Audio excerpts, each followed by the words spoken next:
This is the Lawrence County SportsNet, powered by LCAT. Gold heading back to Lawrence County. Your home for the County of Champions. Has the throw to first, and that's your ball game. Union has won its first ever WPIAL championship.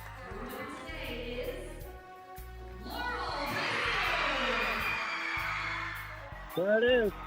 Champions, the Static Lancers. Strike three. The Union Scotty, golden once again. One gold, not enough. How about 2 district gold and 2 state gold for the Lady Lancers? The top local athletes and the top sports moments all featured here, live or archived at lcsportsnet.com. 9 seconds. Anderson into the corner. It's forced for 3. Shot! He ties the game. Wants to throw again. Directing traffic. Going for the quarterback in the end zone. Touchdown! Featuring over 100 broadcasts of county events in over a dozen sports. Your voice for Lawrence County sports. The gold ball headed home to Newcastle. This is the Lawrence County SportsNet. Trib Live High School Sports Network is the official video and audio streaming partner of the WPIAL. We broadcast over 2,000 sporting events each year and cover 17 sports in over 170 schools. At HSSN, you'll find the latest in high school sports news, live and archive broadcasts, scores, standings, and much more. Trib Live High School Sports Network, your high school sports leader. All season, every season.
And a pleasant good afternoon coming to you live from Mike Bubba Kirkwood Field here at Neshannock High School for WPIAL Baseball. So Neshannock Lancers take on the Ellwood City Wolverines. I'm James Dotson, glad to bring you the call. Aaron Vigiano, our producer, as we watch our first pitch delivered by Penn, Ohio, bottled water delivered at 4:38 p.m. It is a ball one to the leadoff hitter, Jordan Keller. This one in there evens the count at 1-1. We'll take a look at the full starting lineup for Coach Chris Wise here in a moment. The 1-1 from Neshannock hurler, right-handed throwing Andrew Fry, misses outside, 2-1 now. The count to the leadoff batter, the freshman, hitting in the one slot. Watches this one miss upstairs, 3-1.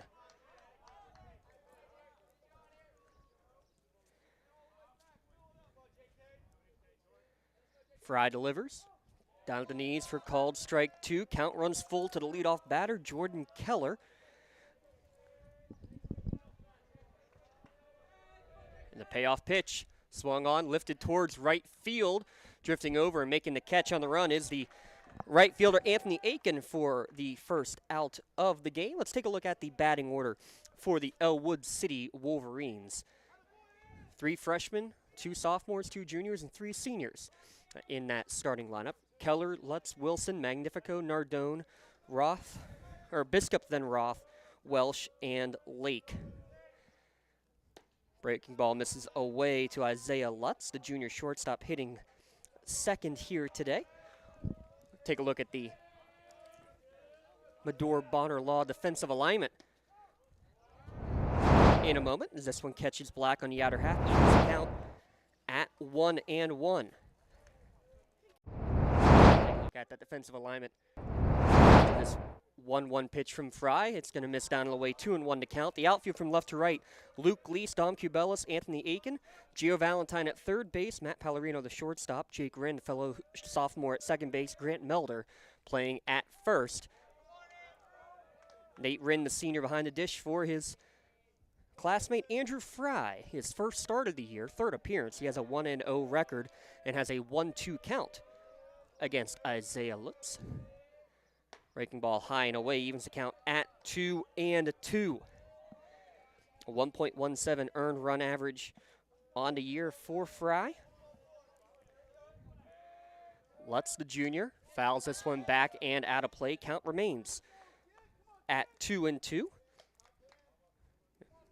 MedoreBonnerLaw.com. Make sure you have the best defense behind you. Your community firm with a personal connection and individualized service. Medore Bonner Law defensive alignment for the Lancers. This one's just barely getting a piece of it is Lutz. It's going to be fouled back to the screen. Count remains 2-2.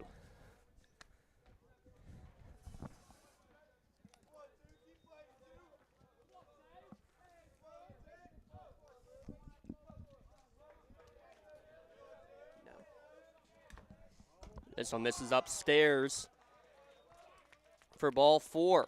So 1-out walk drawn by Isaiah Lutz, and that'll bring senior third baseman Chase Wilson to the plate. It's like a last-minute substitute coming up to work the scoreboard. Cam Foy, Jacob Walls are getting everything up and running. Chase Wilson at the plate. First pitch to him misses upstairs for ball 1. Wilson leading the team for Ellwood City, hitting .500 on the year. Ellwood City 1-6 overall. Neshannock at 4-1. Fastball on the outside corner evens the count at 1-1. Ellwood City able to go down to Florida and get some games in at the beginning of the year before just about anybody else was up here in Western Pennsylvania. 1-1 pitch lifted foul and out of play. 1 ball, 2 strike the count.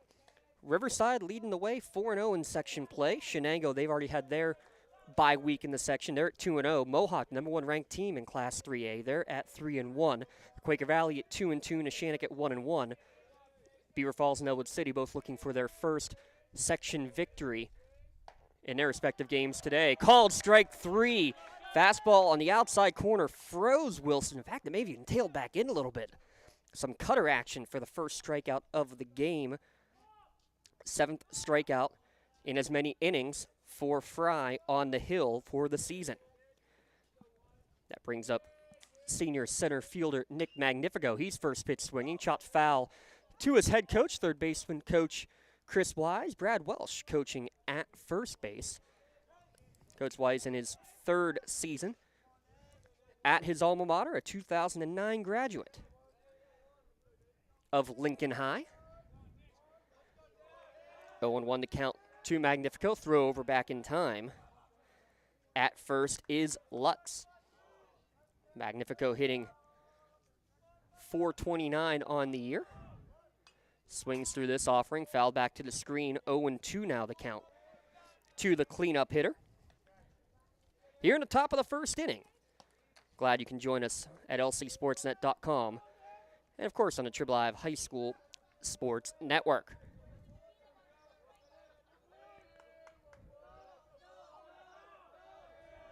Fry comes set 0-2. We'll have to wait as time offered, or time requested, I should say, and granted by Magnifico in the box.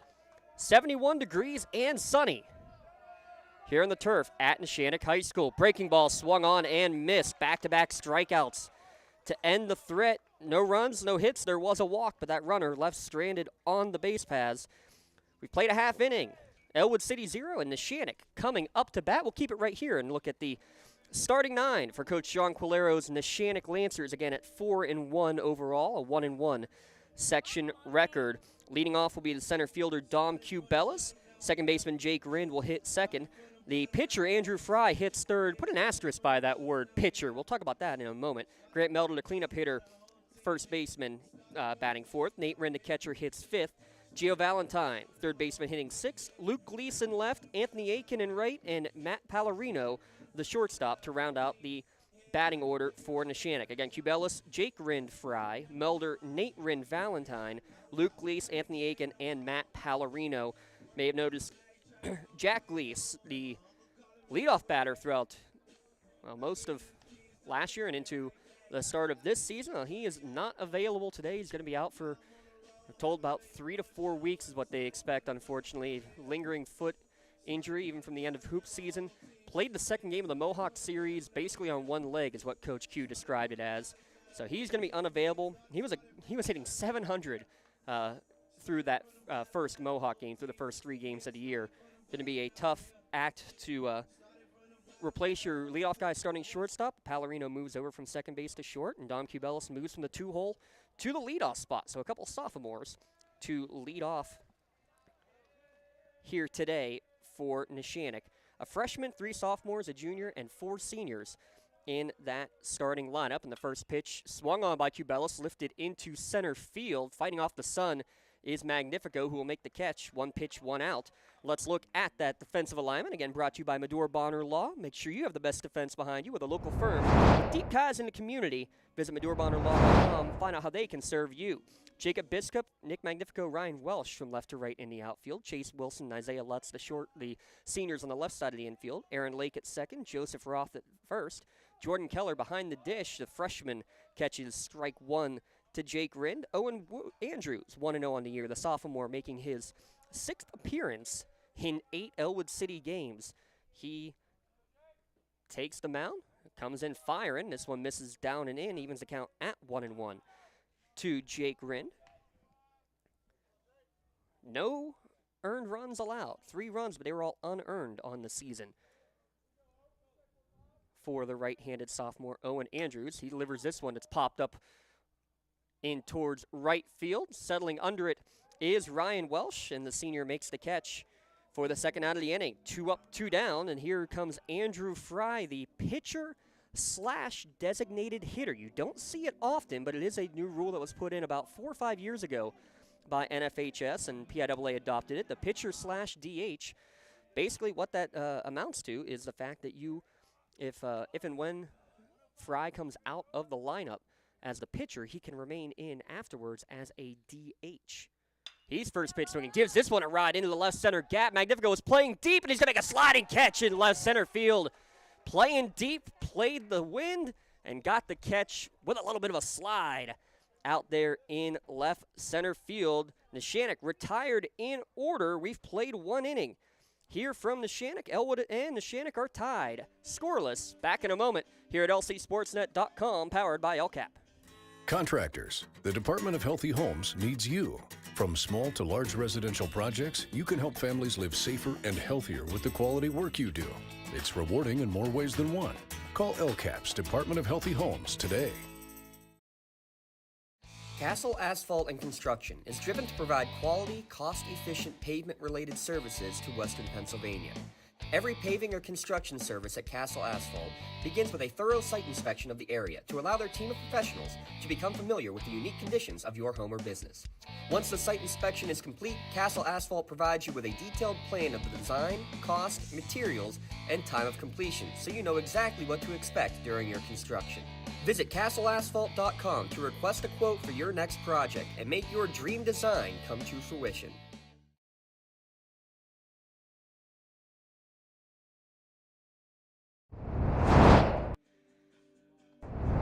Scoreless through 1 inning. 3 flyouts induced by Owen Andrews in the bottom of the first inning for Ellwood City. Neshannock hurler Andrew Fry getting a pair of strikeouts in his first inning of work. Remember, 100 pitch count limit. We'll keep an eye on that throughout the course of this evening's or afternoon turn to evening's game, because Fry actually threw 21 pitches in the first inning. On the other side, Andrews, just 5. Efficient would be the apt word to use for sure there. 5, 6, 7 hitters due up. Little off-speed pitch to Will Nardone for strike 1. It's Nardone, Biskup, and Roth.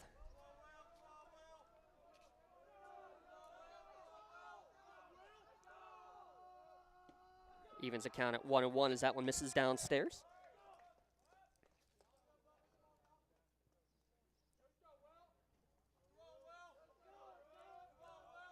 One of the last-minute lineup adjustments that you see all the time. Biskup and Roth basically flip-flopping, a last-second feeling from Coach Wise and his staff. Count 1 and 2 to Will Nardone, hitting 160 on the year. And again, sometimes playing those early games mean a couple extra tough times getting the bat going. And this time he can't get the bat going at all. Keeps it on his shoulder. Strikeout looking, 3rd straight strikeout served up from Andrew Bubba Fry here at Bubba Kirkwood Field. 1 away in the top of the second inning, and that will bring up Jacob Biskup. One of the reasons why he might be making his way up in the order, hitting .417, one of the top hitters on this Ellwood City squad to start the year. Watches a couple pitches miss on the outer half. 2-0 now the count. Mentioned Fry in his first start of the season. Wheeling and dealing so far as he's retired 4 of the 5 batters he's faced. Now has a 2-1 count to the freshman Biskup. He swings through that 2-1 offering, evens the count at 2-2.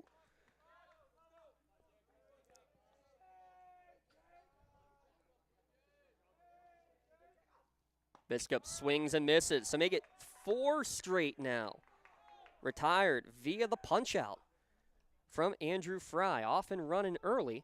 Though the one thing that those can sometimes lead to, though, is the fact that when you have a lot of strikeouts, that means you do have a good number of pitches. We'll keep an eye on that as Joseph Roth steps to the plate, the junior first baseman. You'll see him on the mound a good chunk throughout the course of, if not today, probably tomorrow.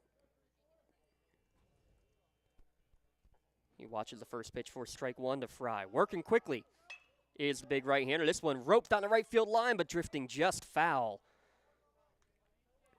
Roth went with the pitch, but couldn't keep it inside the lines. 325 down the lines, 350 into power alleys, and 375 to dead center field. Turf infield, grass outfield here at Neshannock.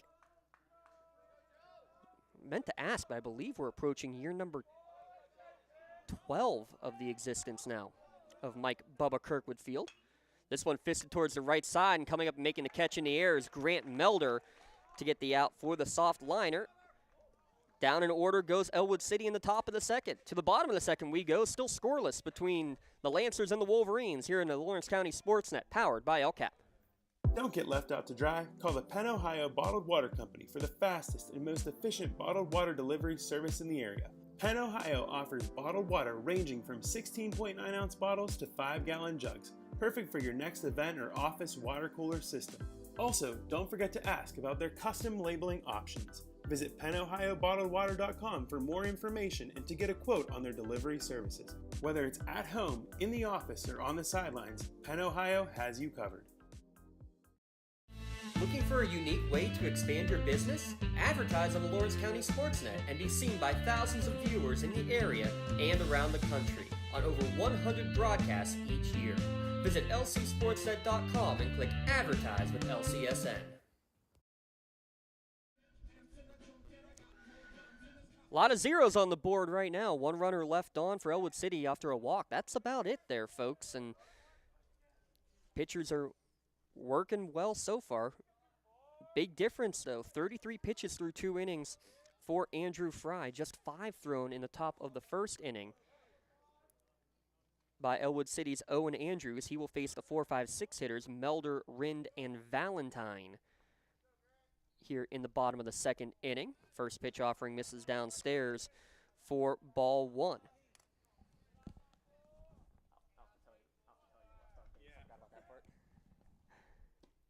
Checking his swing there is the cleanup hitter Melder. 2-0 the count. Melder in the field the first time this year as he's working his way back. He pitched in the state championship game last year, ended up having some off-season work done on his arm. Finally able to get back on the field, and this time at the plate, he's been the DH for a reason because he's hitting the heck out of the ball. And here's another one here as he ropes one over the left fielder's head. Jacob Biskup could not get to it. It's going to go as a double. His team leading 4th double of the season, and incredibly enough, he's got 6 hits on the year, does Grant Melder. 5 of them are of the extra base varieties. And there's your first hit of the game. And with nobody out, a runner in scoring position for the catcher, fellow senior Nate Rind.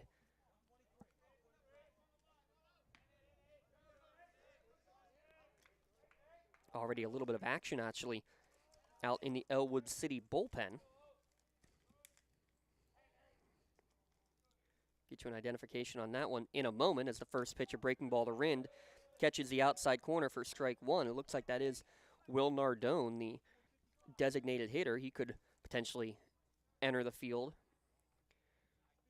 on the hill. And it is a turf mound, which is sometimes difficult to get used to. Obviously, Neshannock plenty used to it. 1-1 pitch, good block from the freshman Keller behind the dish. Evens the count at 1-1. Rind, a .333 hitter on the season, and has the only Lancer dinger on the season as he hit a towering 2-run blast in the second game against Mohawk. Foul tip into the glove of Keller. Makes count 1-2 to Nate Rind with nobody down here in the bottom of the second inning. Neshannock ranked number 2 in the Trib Live rankings. Mohawk at 1, Riverside at 3. Same way that they were a week ago when Neshannock and Mohawk split their series. Of the opening section series of the year for Neshannock, the second series for the Warriors. 1-2 pitch, chop fouled on the third baseline, out of the reach of Chase Wilson, the third baseman. Count will remain at 1-2, and already more pitches thrown this inning from from Owen Andrews than he threw in the entire first inning.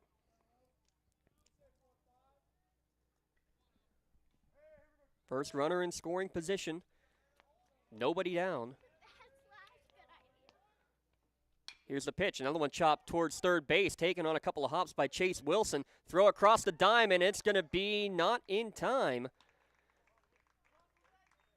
Rind, the catcher, legging it out down to first base, and looked like a tough time getting it out of the glove maybe at third base from Wilson. So we'll see how both these teams ruled on Game Changer, and because I don't have a partner to talk with and discuss it over, I'll give a little benefit of the doubt to the official teams while we ponder whether that was a hit or an error. We do have a courtesy runner on the base your Castle Asphalt courtesy runner. If you're looking for quality, cost-efficient paving or construction services, Castle Asphalt and Construction will make visions for your project a reality.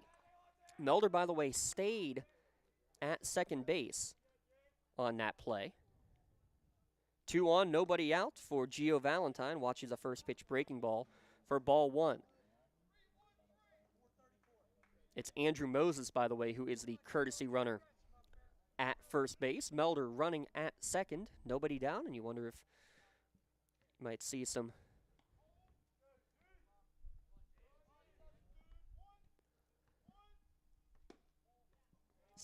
motion on the pass, maybe a potential bunt situation, but none.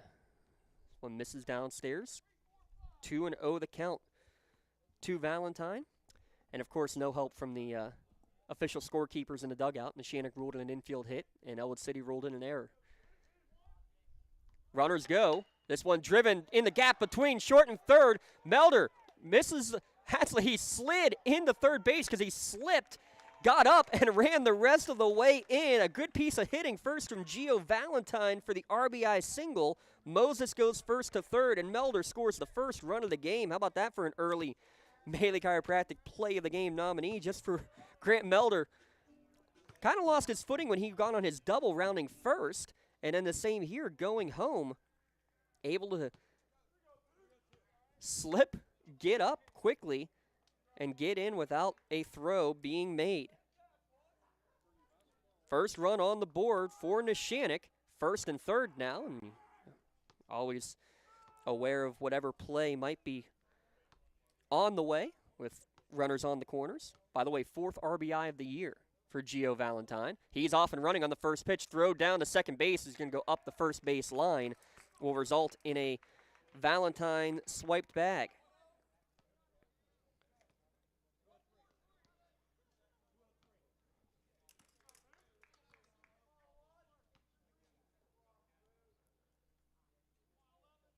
Two runners in scoring position now for Luke Gleese. Senior looking to cash in. Would it be his first ribby of the season? Breaking ball. Evens the count at 1-1. Neshannock that had double-digit stolen bases in the Anthony Ashone game over the weekend against Union. A 9-4 victory over the Scotties. Gleese squeezes and looks to bunt, but he's going to foul it off as Moses was coming. More of a safety squeeze. Didn't look like he was off and breaking with the pitch. He'll retreat to third. Valentine back to second. Now a 1-2 count coming to Luke Gleese.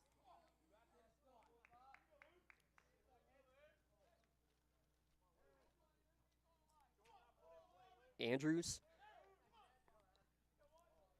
just allowed his first earned run of the season. Comes back, and this one able to get a bat on it. Somehow it was Gleese. Good pitch on the high fastball. Good piece of hitting by Gleese to foul it away. He's hitting .357 on the year, is the senior left fielder. Lee Moan's not here. You know he would talk about the quadruplets in the Gleese family, all graduating this year. Luke in left, Robin right. That's how we distinguished them back in the Pony League days. Luke in left watches this one outside for ball 2. 2 balls, 2 strikes. Nobody down here in the bottom of the second. Neshannock already with 1 run across. Andrews gets the sign from Keller. Now comes set. Swung on and missed. Got Gleese to chase upstairs for the first out of the inning. Score remains 1-0. And freshman Anthony Aiken will step to the plate. He's gotten some innings as a runner. This is his first official varsity at bat for the freshman. He actually was the pinch runner who scored the winning run in walk-off fashion against Hopewell. Now getting a chance to swing the bat in his first varsity start. Watches a breaking ball miss high and in. 1-0 the count.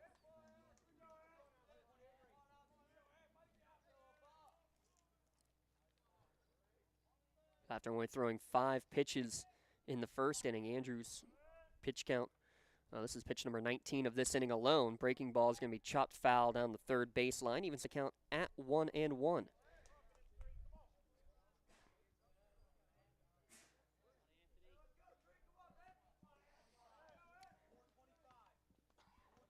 Andrews, by far the most active pitcher in terms of innings thrown, came into today throwing 12-plus innings, 12 and a third. Aiken awaits the 1-1. This is high and away. 2-1 now the count.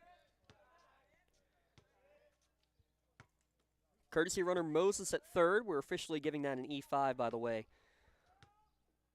On the Rind hit, Moses is the courtesy runner for the catcher Rind. Valentine stands at second. 2 runners in scoring position for the freshman Aiken. He fists this one back to the screen. Evens the count at 2-2.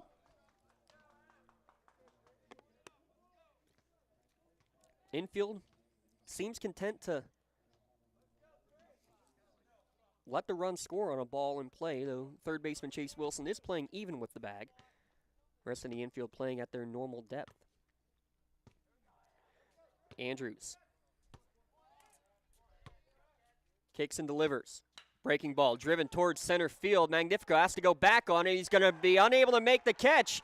Aiken, in his first plate appearance, is going to get a 2 RBI double. May it be a triple? It will not. Tried to stretch the double into a triple.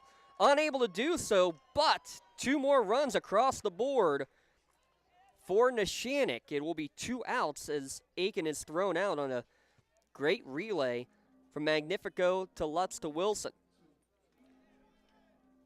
So 8-6-5 retires Aiken, but 2 ribbies. Only one of those runs is earned. It's now 3-0. First pitch swinging as Pallarino lifted to right field where Welsh will make the catch to end the inning. Damage done, though, for Neshannock. They put 3 runs on the board on 3 hits, and after the runner getting tagged out going to third, there are no runners left on the base paths. 3-0, Neshannock leads as we head to the top of the 3rd inning. Back in a moment. It's the Lawrence County SportsNet, powered by LCAP and a Triple I High School Sports Network. For 20 years, Melee Chiropractic has treated athletes of all ages to help them get safely back to the top of their game. Melee Chiropractic has 3 full-time doctors in their office, and all 3 are former area athletes who have had to battle injuries throughout their careers. They want to help you get safely back on your feet. But more importantly, help stop the injuries before they happen. Prehab before you rehab. Attention all high school student athletes. During your sports season, a $25 visit to the Melee Chiropractic office includes an adjustment and or all therapies necessary. From the athletes of tomorrow to the weekend warriors and everything in between. Let Melee Chiropractic keep you in the game. It is our Melee Minute coming up between the top and bottom half of the 3rd inning. We'll get you caught up on everything going on in the softball world in Lawrence County. Here in the baseball world, though, Neshannock 3 runs in the bottom of the 2nd inning. An RBI single from Gio Valentine, and the freshman Anthony Aiken, a 2 RBI double, gives Neshannock a 3-0 advantage. Welsh, Lake, and Keller, the 8-9-1 hitters, due up for Ellwood in the top of the 3rd inning. First pitch misses upstairs for ball 1.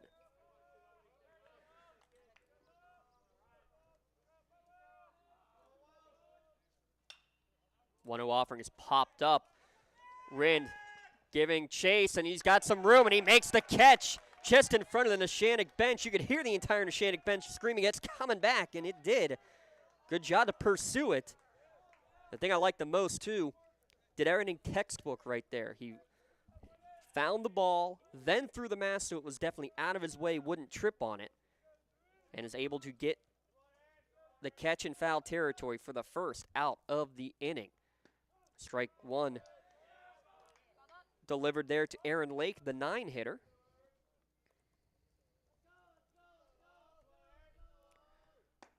Evens the count now at 1-1. Lake with 3 ribbies hitting in the 9 spot. Again, 7 games played for Ellwood already this year. Sweden's through an off-speed offering here from Andrew Fry. Evens the count at 2-2.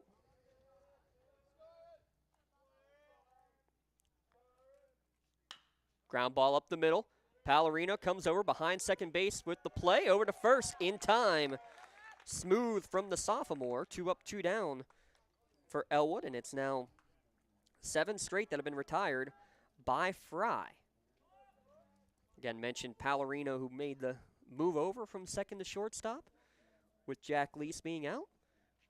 He's got a few JV innings under his belt early this year at shortstop as well, so certainly familiar with the position.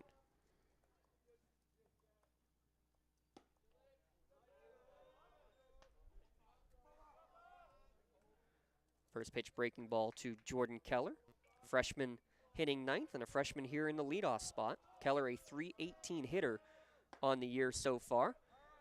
Count even at 1-1. Yeah, 3 freshmen. Keller, Lake, and Biscup in the starting 10 for Ellwood City. Another one lifted towards right field. Aiken had trouble finding it, makes the adjustment, and goes back and makes the catch.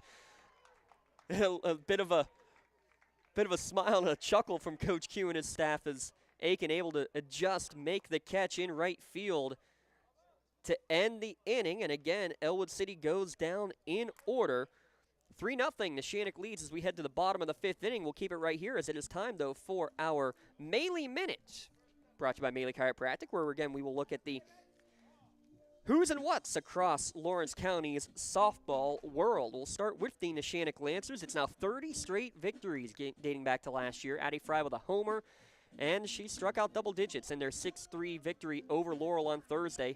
Team had 13 hits in that win. By the way, they're at Riverside today and host Shenango tomorrow. Mentioned Laurel. Abby Miles had 2 RBI in that game for Laurel in the loss against Neshannock. Congrats to her, by the way. She's going to Albion for wrestling. Laurel now 4-1 on the year. They're ranked number 4 in the Trib Live rankings. They could easily be number 2. But they're 4-1 after they defeated Mohawk yesterday. Home runs by Addie Deal and Grace Zeppelin in that game. Laurel hosts Aliquippa tomorrow, and they're at Shenango on Friday. Mentioned Mohawk. They're now 4-3 after a Ellwood City loss and then a Laurel loss yesterday. Erica Young, before the Shenango game on Saturday where they won, she was 11 for 12. What a hot start she has had. Mohawk at Quaker Valley tomorrow. Mentioned Ellwood City. The huge 4-3 victory over Mohawk that they had last Wednesday. Ellie Calancis, an RBI single in a 3-run 6th inning. She actually scored the game-winning run later in that inning. They host Blackhawk today, does Ellwood, non-section action before they take on Beaver Falls tomorrow.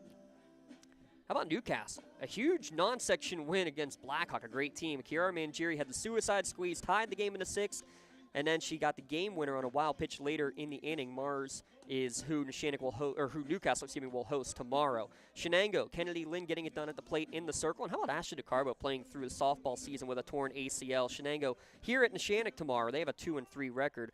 Real quick, Union 10 runs in each of their last 4 games, a 10-9 win over Newcastle in non-section play last week. They are hosting Western Beaver today. And by the way, another Mia Pruz moonshot and 8 strikeouts against the Canes. And finally, after this first pitch misses high and inside to Cubelis.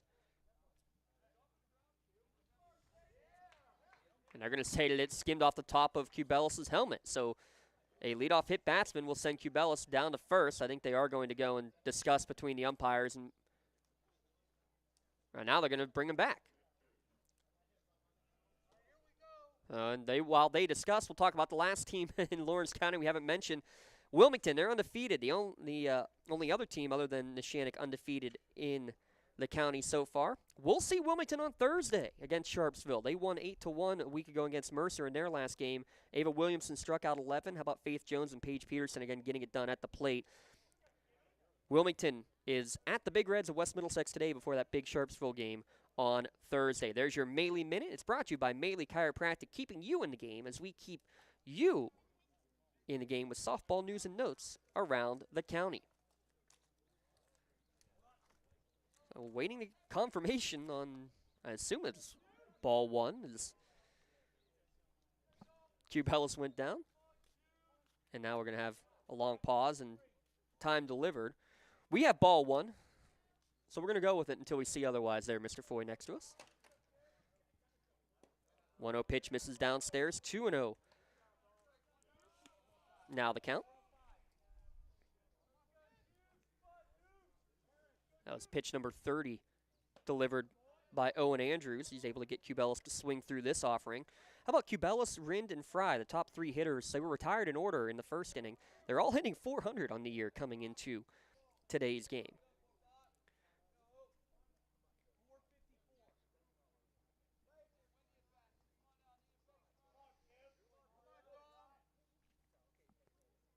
Two-one just misses inside. 3-1 now the count to Cubelis. Jake Rind in the on-deck circle. Both were part of the Youngstown Pony League World Series team a couple of years ago.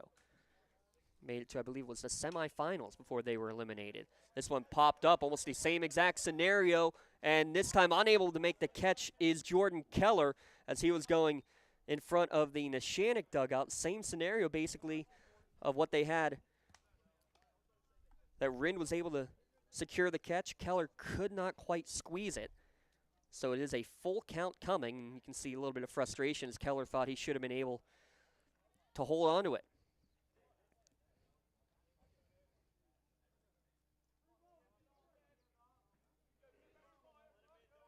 Full count to the leadoff batter, Cubelis, in the bottom of the 3rd inning, and it is a leadoff walk drawn by Dom Cubelis. First walk issued by Owen Andrews, and that'll bring up Jake Rind. Rind's the one who's been drawing the walks, a team high 4 so far.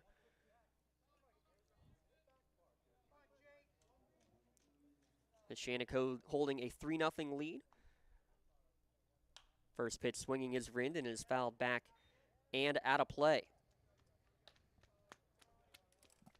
6 first pitch strikes, 5 first pitch balls thrown so far from the Lincoln High School sophomore right-hander Owen Andrews.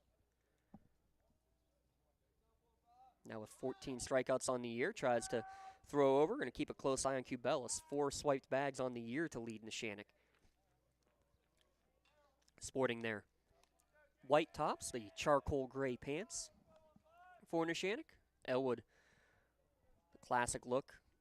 Blue jersey, the script Ellwood across the chest with the white pants. Pitch out and throw back to first base. Back in time is Cubelis. Evens the count at 1-1.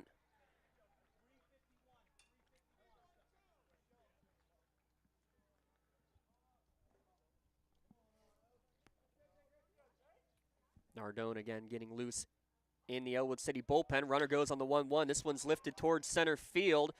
Setting under and losing it in the sun was the center fielder Magnifico. Having to retreat back to second base was Cubelis. It's going to go down as a single, a hard luck single if you're Owen Andrews. Magnifico, that sun is gnarly out in center field, but you hear the bells are ringing as that sends Andrew Fry to the plate. The Undertaker theme will also then bring Coach Chris Wise out to chat with his sophomore, and that means that the Neshannock base runners will go talk with Coach Quilero down at third base. Your Pontius Insurance trip to the mound. Thanks to our friends at Pontius Insurance. Make sure you give Dan Pontius, Jessica Weiland, or Tracy Giddings a call today. And get your best rates and customer service by calling a local agent at Pontius Insurance. While we have a moment, give a shout out to our friends at the Crane Room. Let's take a look at the other games going on in the section today. Quaker Valley hosting Beaver Falls. Riverside hosting Shenango. Mohawk, the team this week with the off week, so to speak. See if we can get a score update on that Riverside Shenango game. Tied at 2 in the top of the 5th inning in that one. So a big battle there between the Cats and the Panthers. Don't call it a cat fight. First pitch to Andrew Fry in there for strike 1. Fry a team high 8 RBI on the season. You can hear in distance the call-outs for the track meet going on down at Bob Ledgey Stadium. Evens the count at 1-1 as that breaking ball misses from Andrews. It's Neshannock, Shenango, and Union, I believe, are the 3 teams competing today in the double duels. The 1-1 coming to Fry.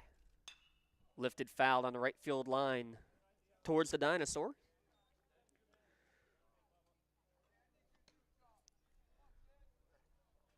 1 ball, 2 strike to count to Andrew Fry. Going to Slippery Rock University is Bubba. I know the entire Neshannock team will be happy to have Bubba back and around all through the postseason this season after having to sit out due to the transfer rules. Diving effort in foul territory here. Joseph Roth giving it all. Looked like he was diving into the pool as he went down the first baseline, but able to get to it. Now a 2-time state champion in the backstroke is Roth, a 4-sport athlete. Won the WPIAL basketball championship as a freshman. Swimming titles all 3 years. Has been a big part of this Ellwood City baseball team over the past 3 seasons as well. Count remains 1-2 as Fry awaits the pitch from Andrews. It's downstairs, 2-2. That was pitch number 42, delivered by Owen Andrews. Big lead at first on the 2-2, and this one's drilled on the hanging breaking ball, and it's going to fall in for a base hit. Rounding third and being held at third is Cubelis. Everybody advances 90 feet station to station, and that's one right there that I think the outfield playing so deep, respecting the power of Bubba Fry, that fell right in front.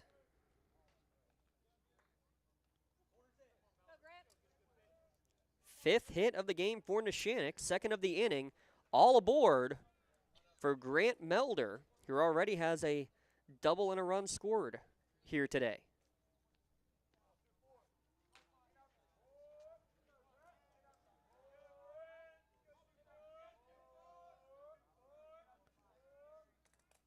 Breaking ball misses upstairs to Melder.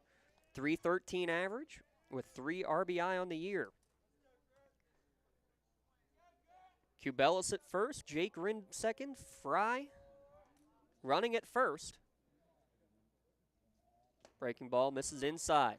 2-0 the count. And the reason why you can't use a courtesy runner for Fry is because he is the pitcher / DH. That's the one downside, is that if you use that pitcher / DH, you are unable to use a courtesy runner for your pitcher.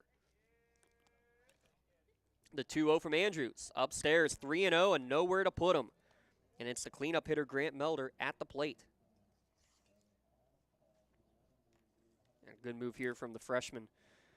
The catcher, Jordan Keller's going to go out and have a quick talk. Let's try to calm down his hurler.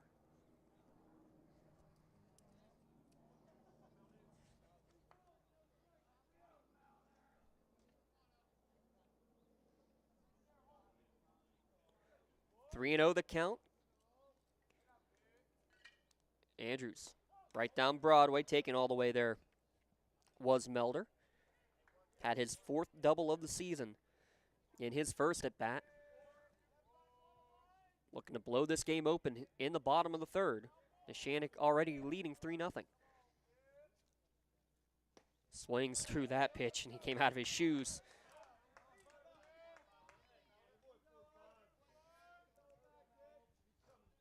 Cubelis at third, Rind at second, Fry at first. Full count to Grant Melder. Andrews will get the sign. And Melder requests time, and it is granted.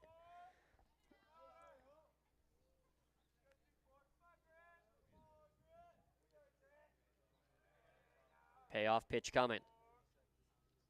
Popped up on the right side. It's going to go back and out of play, and we'll do it all again. Again, tied at 2 between Shenango and Riverside. We're in week number 3. How crazy is this, that in week 3 of the section season, the loser of that game, let me say it this way, the winner of that game will be the only undefeated section team remaining here in Section 1 of Class 3A. Payoff pitch. Called strike 3. It was a late, delayed call. The umpire wanted to see it back in his head. And that's a big time to get a strikeout, and a strikeout looking too close to take. Great pitch, Owen Andrews. For the first out of the inning, Nate Rind will now step to the plate. Nate, who we officially ruled as a reach on error. We joked about it last time. The guy who gets on base by error more than anyone else. No error this time, no doubt about it. This is a base hit to right field. That will score one. Rounding third and heading towards the plate is younger brother Jake, and he will score without a throw. Fry goes first to third on the play, a 2-run single for Nate Rind, scores Cubelis and Jake Rind. And it's a 5-0 lead.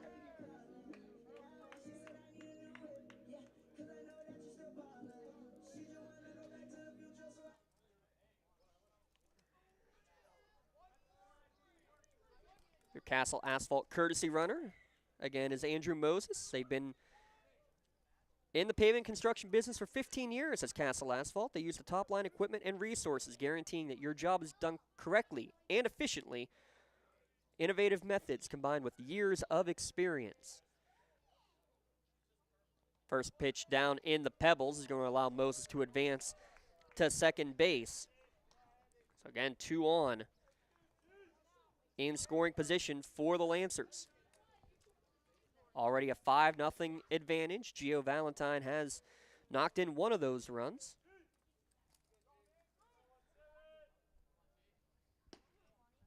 He watches this one. Miss for ball 2.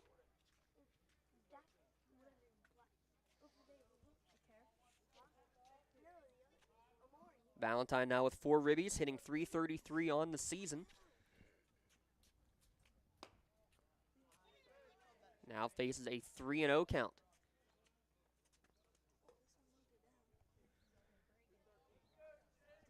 Keeping an eye on the pitch count, you're up at 54 pitches after that last one thrown by the sophomore Owen Andrews. We saw Will Nardone warming up in the bullpen. And this one runs inside, a 4-pitch walk. Second of the inning, second of the game, and I think that's going to be all she wrote for the sophomore Owen Andrews. Looks like Nardone will step into the field. He was designated hitter for Andrews today, so that's just basically going to be a straight switch, as it's going to be a Pontius Insurance pitching change. We'll be back in a moment with the full changes and the final numbers on Owen Andrews when we return. Neshannock leading 5-0 in the bottom of the third here in the Lawrence County SportsNet, powered by LCAP and the Triple I High School Sports Network.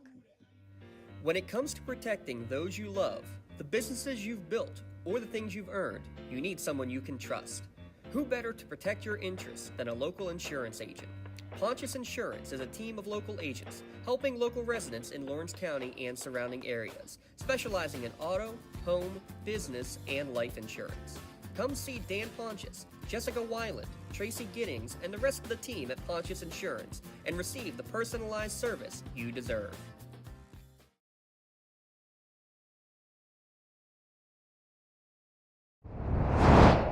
So 2 1/3 thrown by Owen Andrews.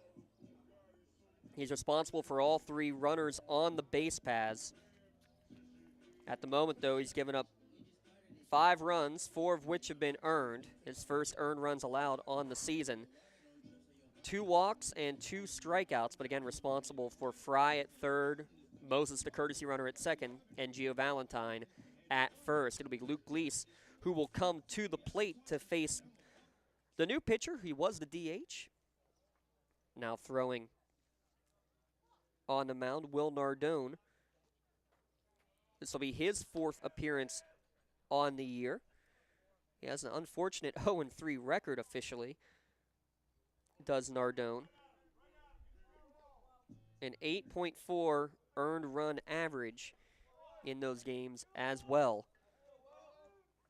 11 strikeouts and 8 walks issued so far on the season from Nardone, and he's going to face a pickle right away as Luke Gleese steps to the plate. Corners are up with 1 down as the bases are loaded. Great first pitch breaking ball, but it misses outside for ball 1.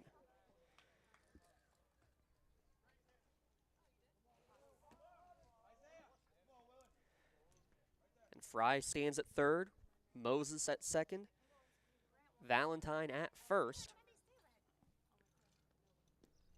Breaking ball, checking the swing is Gleese. It'll even the count at 2-2. Makes the count 2-0. First batter Nardone has faced in relief. 55 pitches thrown by Owen Andrews. By that count, he would be available to pitch again if necessary on Thursday. Actually, no, he would have to wait all the way until Friday, passing that 50-pitch mark. Forgot today is Tuesday, not Monday, as we start the week. 2-1 to count as Nardone was able to get Gleese to chase. Not this time, though. 3-1 to count.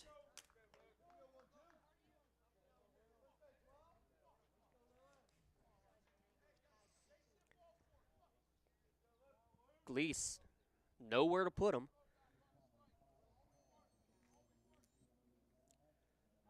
Long pause from Nardone. Now he gets set and delivers. This one grounder towards short. Delutz to second base, but unable to hold on to it. Throw to first will go away as well, and that will allow more runs to score. And now the question, too, is whether they say it was on the transfer or not at second base, to whether or not the runner going to second, Valentine, is even going to be out. You can't assume a double play, so you do get the first RBI of the year from Luke Gleese, unless they do call it an error all the way, in which case you can't give him.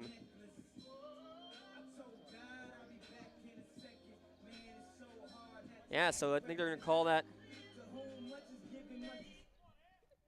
an error all the way. So no RBI, 2 runs across the board.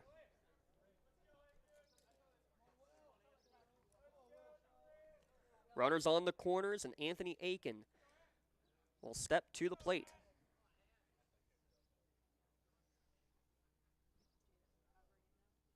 First pitch misses outside for ball 1. Isaiah Lutz, who's been part of 3 double plays on the year already. The feed to Aaron Lake at second base, just unable to look it all the way in, and they're not going to give him benefit of the doubt on a transfer either. Aiken fouls this one out of play, evens the count at 1-1. So Valentine, the heads up 2 after he looked like he was going to be the head man out on that potential double play ball. Keeps running. He stands at third. Runner from first is going. Throw down to second base, slide in, and in plenty of time is Gleese. Valentine now has to scramble back to third and will not get there in time. So caught stealing second is Gleese. Valentine remains at third. Score remains Neshannock 7, Ellwood nothing.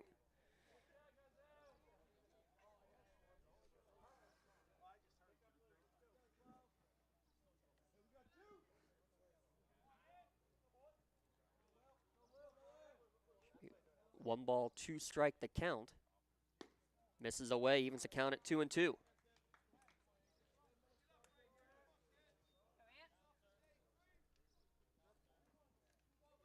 Two balls, 1 strike, so I was wrong. I should have trusted Mr. Foy to my right.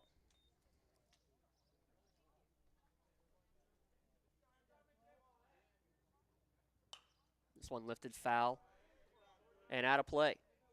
Evens the count at 2-2. Anthony Aiken, the freshman, first career at bat earlier this game. All he did was a 2-run double. He steps in with 2 down now. 2-2 count. Misses downstairs, and the count goes full.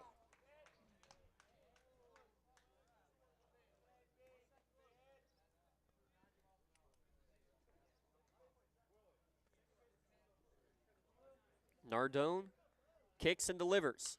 Foul back and to the screen. We'll do it again.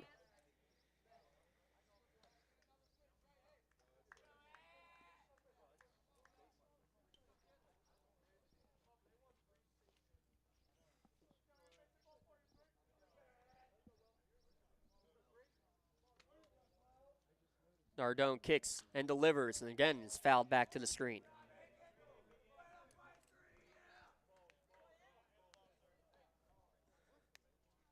Count remains full to Anthony Aiken.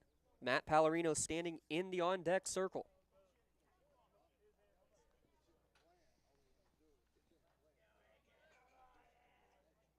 3 balls, 2 strikes. Nardone gets set and delivers to the freshman. Popped up to the right side. It's going to drift back and out of play as well.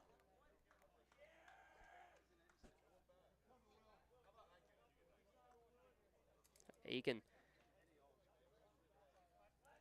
will face the 9th pitch of the current at bat.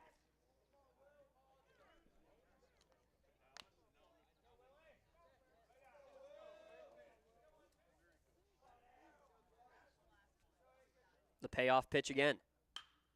Hit towards center field, going towards the right center gap, giving chase, diving effort, unable to get to it was Magnifico. He's made a couple magnificent catches here today already, but that one unable to get to it. And how about Anthony Aiken with a 2 RBI double in his first plate appearance, RBI double to the other gap.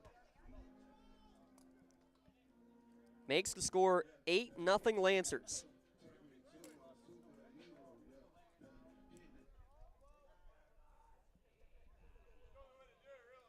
Four hits in the inning for Neshannock. Matt Pallarino will now step to the plate.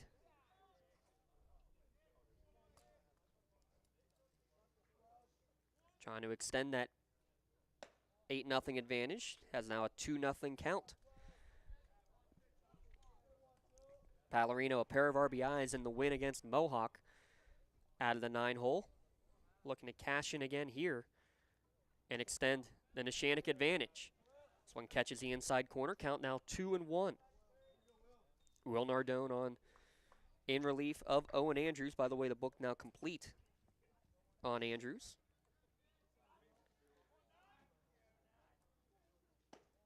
Three and 1 as that one misses up and in. He'll be charged with 8 runs. I believe only 4 are going to be earned. We'll double check those numbers in a moment. 3-1 pitch taken on a couple of hops at third base. Throw across the diamond. Good job to stay with it by Chase Wilson to get the out. 5-3, but more damage done. Neshannock sends all 9 batters to the plate in the bottom of the third, and they score 5 runs on 4 hits. There was an error and 1 runner left on the bags. We've played 3 complete here from Neshannock High School. Neshannock on top, 8-0. Back in a moment at lcsportsnet.com, Lawrence County SportsNet, powered by LCAP. In need of a lawyer? Contact Medore Bonner Law, a boutique firm offering tailored legal services and over 120 years legal experience. County residents with strong family ties to the community, Jason Medore and Michael Bonner, established Medore Bonner Law to provide clients with legal expertise and personal attention. Guided by their professional staff, you can feel confident your rights will be protected. Call attorneys Jason Medore or Michael Bonner, or visit MedoreBonnerLaw.com for more information. Building Block Baseball is a local organization dedicated to and actively involved in teaching and development of local baseball talent. 3B provides weekly baseball seminars from January through May to enhance local baseball knowledge for players, coaches, and parents. Building Block Baseball is available for one-on-one development programs, team instructions, and group sections. 3B also provides Lawrence County with their own collegiate summer baseball team. The 3B Barons showcase top collegiate baseball talents of the area. Visit buildingblocksbaseball.com for more information and for their free downloadable documents and videos. Whether you're just learning the game, playing in college, or coaching a team, 3B can get you the building blocks of baseball today. The order here. Ellwood City actually checked that. It's 2 more hitters, Lutz, Wilson, and Magnifico. And first pitch swinging, giving it a drive is Isaiah Lutz right down the third base line.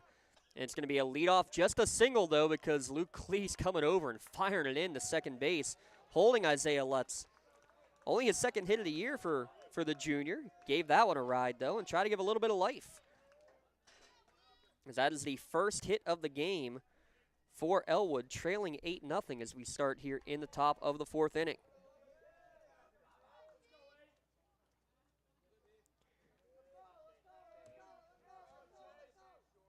First pitch fouled back to the screen to Chase Wilson, top hitter on this Ellwood City team, and Right now, you're not looking for homers. You're just looking to string a couple of hits together, and that's a good start. Again, that was the first hit of the game.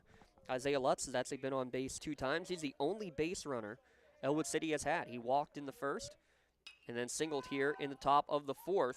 Wilson pops this one up down the first base line. A little backpedal transition from turf to grass. Melder, again, not the prettiest in the world, but he makes the catch in foul territory for the first out of the inning. Again, score update, Riverside, Shenango tied at 2. Another big game going on at Riverside. 3-2 Neshannock leading in softball in that one. Thanks to scoreboard operator / injured reserve pitcher / crane room score updater, Mr. Cam Foy. First pitch in there. First strike 1 to Nick Magnifico. Shout out Mike Fry as well, giving us the 2-2 update between the Panthers and the Wildcats.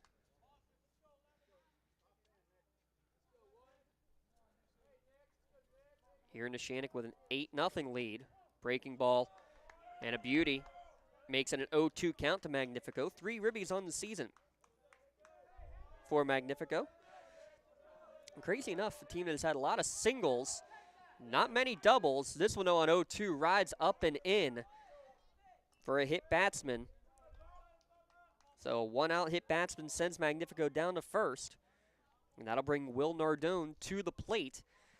So interesting here. Will Nardone started as the DH. He's now the pitcher. He's facing Andrew Fry, who is listed as the pitcher / designated hitter. First pitch from Fry misses outside for ball 1. Never got the official answer of how he got the name Bubba, though it is just very appropriate of having a Bubba back on Mike Bubba Kirkwood Field. Another one downstairs makes the count 2-0. Neshannock softball now leading 6-2 as they have upped their advantage. Your crane room score update. Grab a seat in the bar, dining room, the loft, or in the patio. There's plenty of room at the crane room as it's a pickoff attempt back to second base. Sliding in head first is Isaiah Lutz. 1 down, 8-0 lead for Neshannock. Ellwood trying to get their first on the board. 2 runners on base. And another throw behind. This one gets away and goes into center field. Lutz will have to hold his spot, though, as coming in backing up was Cubelis. Nice to see everyone backing up, doing their job.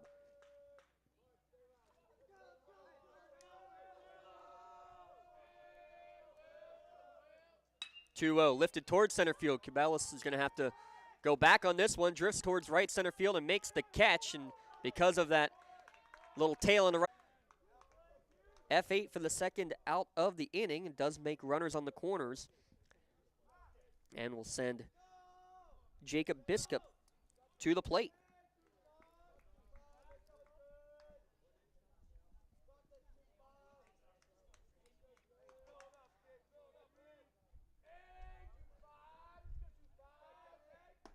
First pitch to the freshman, misses outside for ball 1.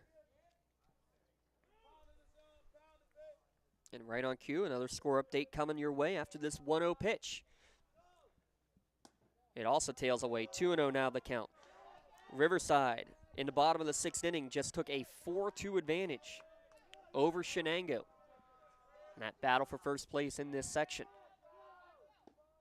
3-0 now the count to Jacob Biscup. 1 RBI in the year, facing a 3-0 count. Looking to increase that number. He's going to get a called strike at the letters. 3-1 now the count. Lutz standing at third, Magnifico at first. The freshman Biscup drives this one towards right field and coming in and making a sliding catch. Have a day, Anthony Aiken. First career start, he's got a pair of doubles, 3 RBIs, and now a Maley Chiropractic Play of the Game nomination in the field as well. Neshannock leads 8-3. We'll be back in a moment as 2 runners are left on base in the top of the 4th. 8-0 Neshannock leads Ellwood on the Lawrence County SportsNet, powered by LCAP. Are you looking to make a difference? Well, here is your opportunity. Lawrence County Child and Youth Services is looking for compassionate foster parents now. If you are over the age of 21, in good health, and wanting to help a child in need, we're in need of you. Receive free training and compensation by becoming a foster parent. Call 724-658-2558 and let Bill, Brooklyn, and Heather get you started. Make a difference and become a foster parent today. Looking for a unique way to expand your business? Advertise on the Lawrence County SportsNet and be seen by thousands of viewers in the area and around the country on over 100 broadcasts each year. Visit lcsportsnet.com and click Advertise with LCSN.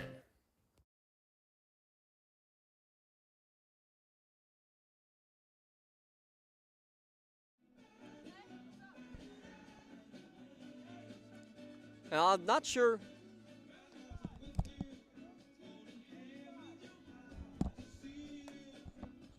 Not sure you could have drawn up a better start to your varsity career.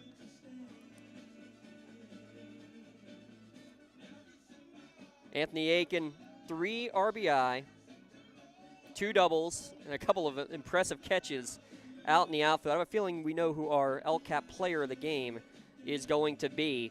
We have a couple of changes coming on in the lineup for Ellwood City. We'll get them to you here best we can do. We'll see how good our producer, Mr. Aaron Vigiano, is doing.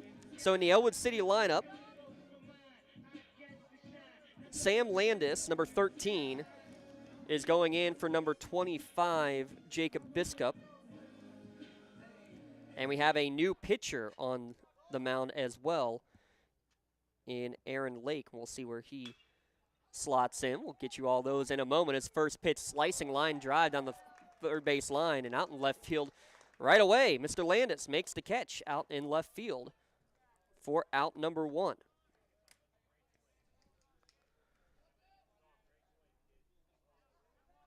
So the other change is now pitching is Aaron Lake. He swapped spots with Will Nardone, who was pitching. Nardone now moves to second base. First pitch breaking ball misses inside for ball 1.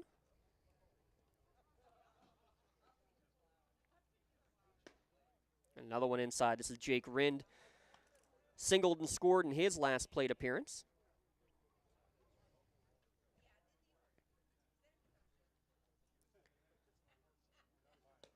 2-0 now becomes 3-0 to Jake Rind. 3 RBI on the year so far for the sophomore. And he draws a 4-pitch walk. So Nardone in relief pitched 2/3 innings. No runs to his credit. No walks, no strikeouts. Gave up just 1 hit. First walk issued by Lake in relief here. Nardone only threw 19 pitches, so likely that we will see him on the mound tomorrow. So the game within the game of, hey, these two teams are going to face each other 24 hours from now at Ewing Park.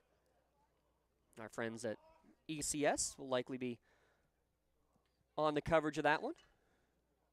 1-0 pitch to Fry. The pitcher fists this one, a little floater. Is going to lead to an interesting opportunity, maybe at a double play. Good job, really smart play by the freshman at second base, Aaron Lake, to let it go for the fielder's choice, 4-6. Good job by Fry to hustle down the line to make sure there was no potential of a easy double play.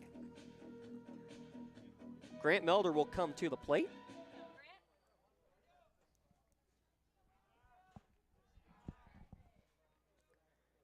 Coming with 2 down.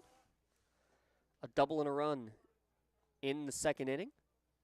And now one taken square to the back.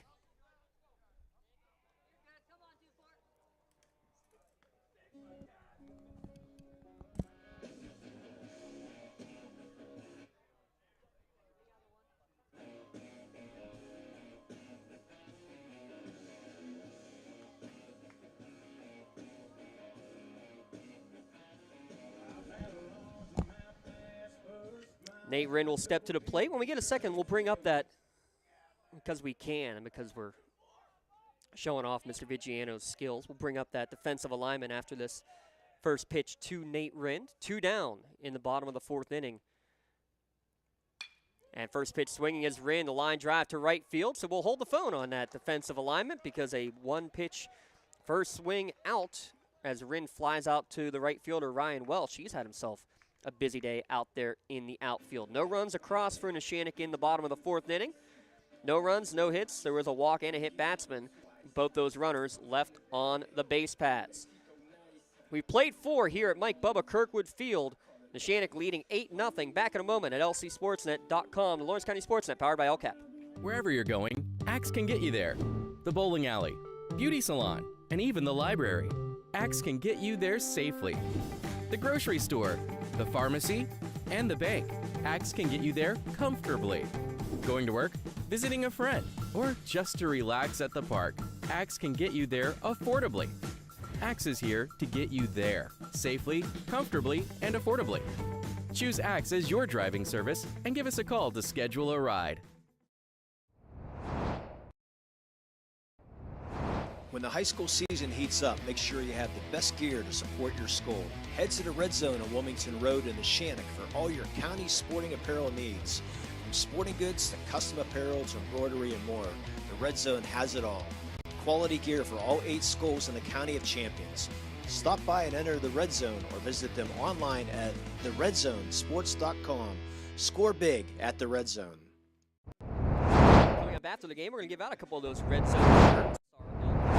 The game being one of them. We are Lawrence County SportsNet, powered by LCAP. What does powered by LCAP really mean? Well, LCAP is Lawrence County Community Action Partnership. Essentially, you should think, well, Lawrence County Social Services, and then some. Social Services, the Axe transportation buses that you just saw, they're part of the program. Everything with the SNAP programs in terms of your, in terms of your, food assistance, medical transportation funding assistance. It's all run through Lawrence County Community Action Partnership. So many great programs. We're proud to be one of them and proud to be part of LCAP. They're changing lives. Ellwood City trying to get something changing in their favor, trailing 8-0. Joseph Roth, well, I'm not sure hitting first base coach Brad Welsh is on that in terms of what to do to try to change some things, but got just a piece of it. No ball, 2 strike the count now as Bubba Fry continues his grooving on the mound.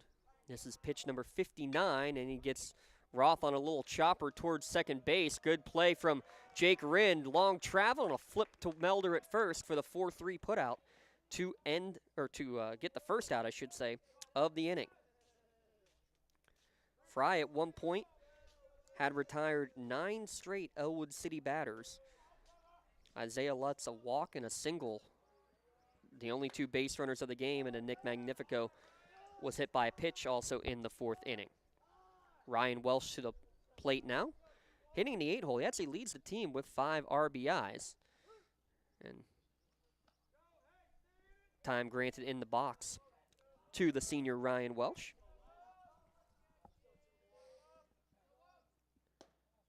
Ball outside to Welsh, makes the count at 2-0.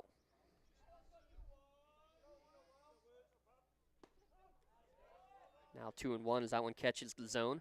Riverside leading 6-2 in the 7th inning, but trying to make a little bit of noise.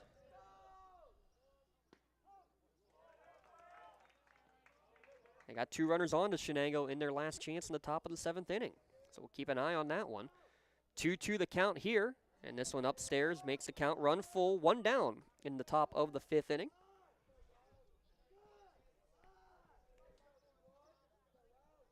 Fry misses up and in. It'll be a 1-out walk drawn by Ryan Welsh. Only the 4th base runner of the game for Ellwood City. Aaron Lake, one of the 3 freshmen in the lineup, will now step to the plate.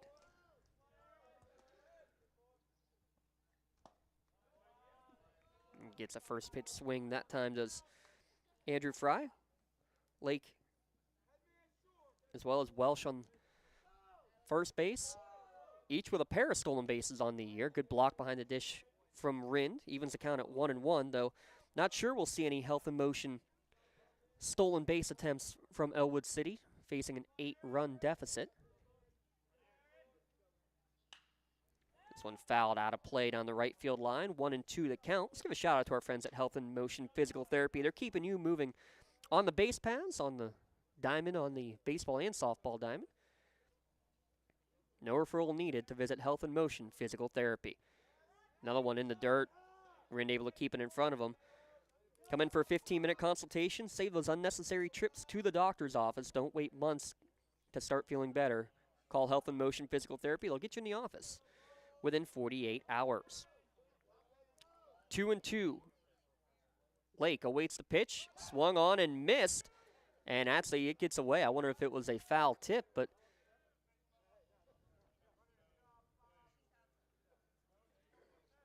first base is occupied, so that's why the batter is still going to be out. Though Welsh will advance to second on the passed ball. So even though runner going to second base, first base was already occupied. 5th strikeout of the game for Andrew Fry, his first since the the second inning, when he struck out 4 in a row. Breaking ball misses just outside for ball 1 to Jordan Keller. Leadoff batter, a couple of flyouts to right field in his 2 plate appearances so far today. Runner in scoring position, though, for Ellwood City. And Keller, 2 ribbies on the year. Freshman can get Ellwood on the board for the first time. And he drives this one into left field past a diving Pallarino, rounding third and being held at third by Coach Wise is Ryan Welsh. And a wise decision is, again, you need lots of runs. Getting one there doesn't mean too much. So smart coaching, smart base running. Runners on the corners now. And you're going to see Coach Quilero head out to the mound for Neshannock's first Pontius Insurance trip to the mound. Visit pontusinsurance.com and request a quote for auto, home, business, or life insurance. Both these teams, how about this, were WPIAL champions in the year 2012. Neshannock was, I believe it was their final year in Class 1A. Ellwood City in 2A, back when there was just the 4 classifications out there. Both in their third years of Coach Wise and Coach Quilero. It's really the fourth year for Coach Q, his third season at the helm after missing his first year with the pandemic. Longtime assistant, 20-plus years with Coach Kirkwood, who I'm sure is tuned in from the golf course right now, as long as he's not following his daughter Missy across the country. I'm sure he's tuned in over at Green Meadows.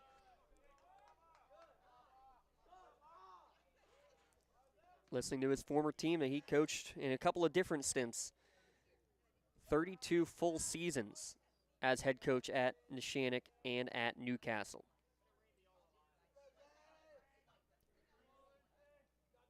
Fry checks the runners and delivers a fastball in there for strike 1. Evens the count at 1-1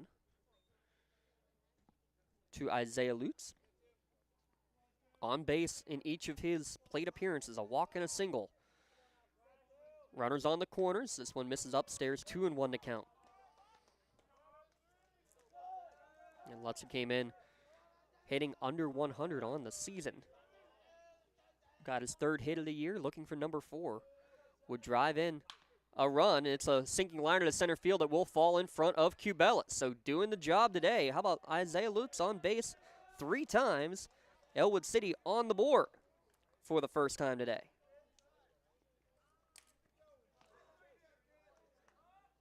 Back-to-back hits for Ellwood City. And hey, 3rd time through the lineup. That's usually about the way that goes. First pitch to Chase Wilson, misses upstairs for ball 1. Well scored from third. Keller now stands at second base. Fry steps off and induces the runner, Jordan Keller at second, to slide back in. No runner for the catcher, Jordan Keller. Pop foul down the first base line, drifting back and making the diving catch. Lost the hat. Did he hold on to the ball? Yes, he did. Grant Melder able to make another interesting foul out catch. Second time in a row that Chase Wilson has been retired on that similar play down the first base line, but a run on the board for Ellwood City on 2 hits, but they leave a pair of runners on the bags. To the bottom of the 5th we go. 8-1 now your score. Neshannock leading Ellwood City here at lcsportsnet.com. Lawrence County SportsNet, powered by LCAP. When injuries get you sidelined, don't trust just anyone to get you back on the field. Visit Health in Motion Physical Therapy in Shenango Township. They want to get you back to the top of your game as quickly as possible with certified orthopedic and manual therapies. At Health in Motion, you receive quality one-on-one time with a board-certified physical therapist. Get the next generation of physical therapy to help in your recovery. Health in Motion is the first PT clinic in Western Pennsylvania to use the Newbie, the neurobioelectric stimulator, in their therapies. Their technologies can reduce your time on the sideline from 3 or 4 weeks to just 3 or 4 days. Don't wait for months to see improvement. Notice a difference after your first visit to Health in Motion, keeping you moving.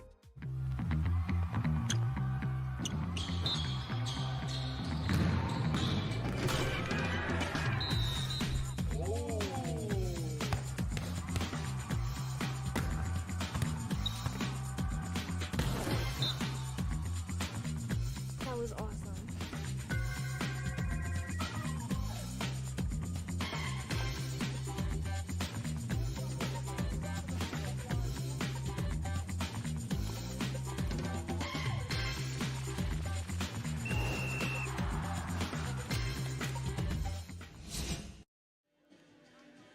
Today's Maley Chiropractic Play of the Game could be featured on the Trib Live's standout platform on Twitter and Instagram. Your Maley Chiropractic Play of the Game. Shout out to our friends at Maley Chiro. Seasonal allergies or changes in the weather can affect how you feel on a daily basis. Headaches, joint pain, sinus pressure, even congestion can all be alleviated by chiropractic work. Call Maley Chiropractic and schedule your appointment today. Neshannock leading 8-1. They will send Valentine, Gleason, and Eakin to the plate in the bottom of the 5th inning. First pitch swinging is Valentine, foul back and out of play. Let's look at the defensive alignment with the changes from Ellwood City. Landis out in left field. And pitcher is Aaron Lake, flip-flopping with Will Nardone, who came on in relief. Second inning of work for Lake. Fastball misses away, evens the count at 1-1.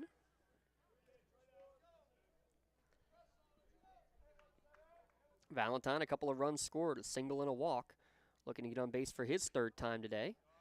Now faces a 2-1 count. 3 runs in the 2nd, 5 runs in the 3rd for Neshannock. Breaking ball misses inside. Good hook on that pitch, but stayed a little bit too far inside. 3-1 the count. Neshannock at 1-1 in the section. Ellwood at 0-4. Everybody looking up at Riverside and Shenango, but which one will it be? As this one gets away on ball 4. And a little bit of help from Luke Gleese. He didn't realize that it was ball 4. If he lets that one go, potential that Gio Valentine could have run all the way down to second base maybe. Who is it going to be? It's going to be Riverside, a 6-3 final as Shenango left the bases loaded in the top of the 7th inning. Squaring to bunt, throw behind at first base and barely able to get the hand back. No, he did not in time. Acrobatic play from Joe Roth. Didn't even think he would get a tag down. Nevertheless, put it in front of the bag to get Valentine. So a pickoff from 2 to 3. Great fire from Keller to Roth.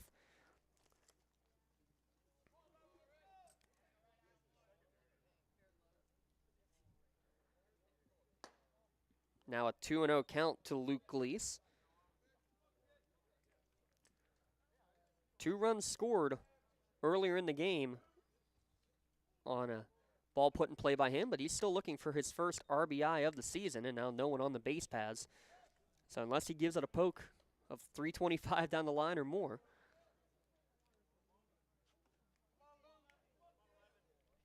likely that number is going to stick. And this one gets away, and Gleese, after he picked up the ball accidentally last time, he's going to make a hard 90 down to first base, but he will hold up. Back-to-back walks issued by Aaron Lake.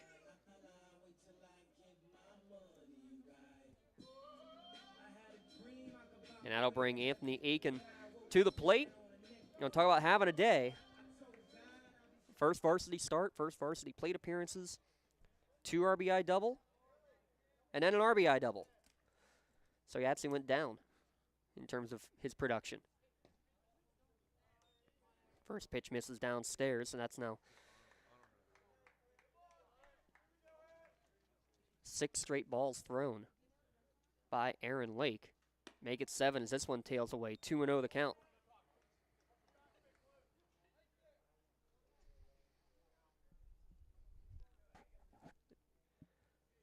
We'll have a quick conference at the mound.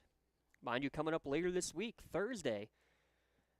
Tell you what, got to give a huge, huge shout out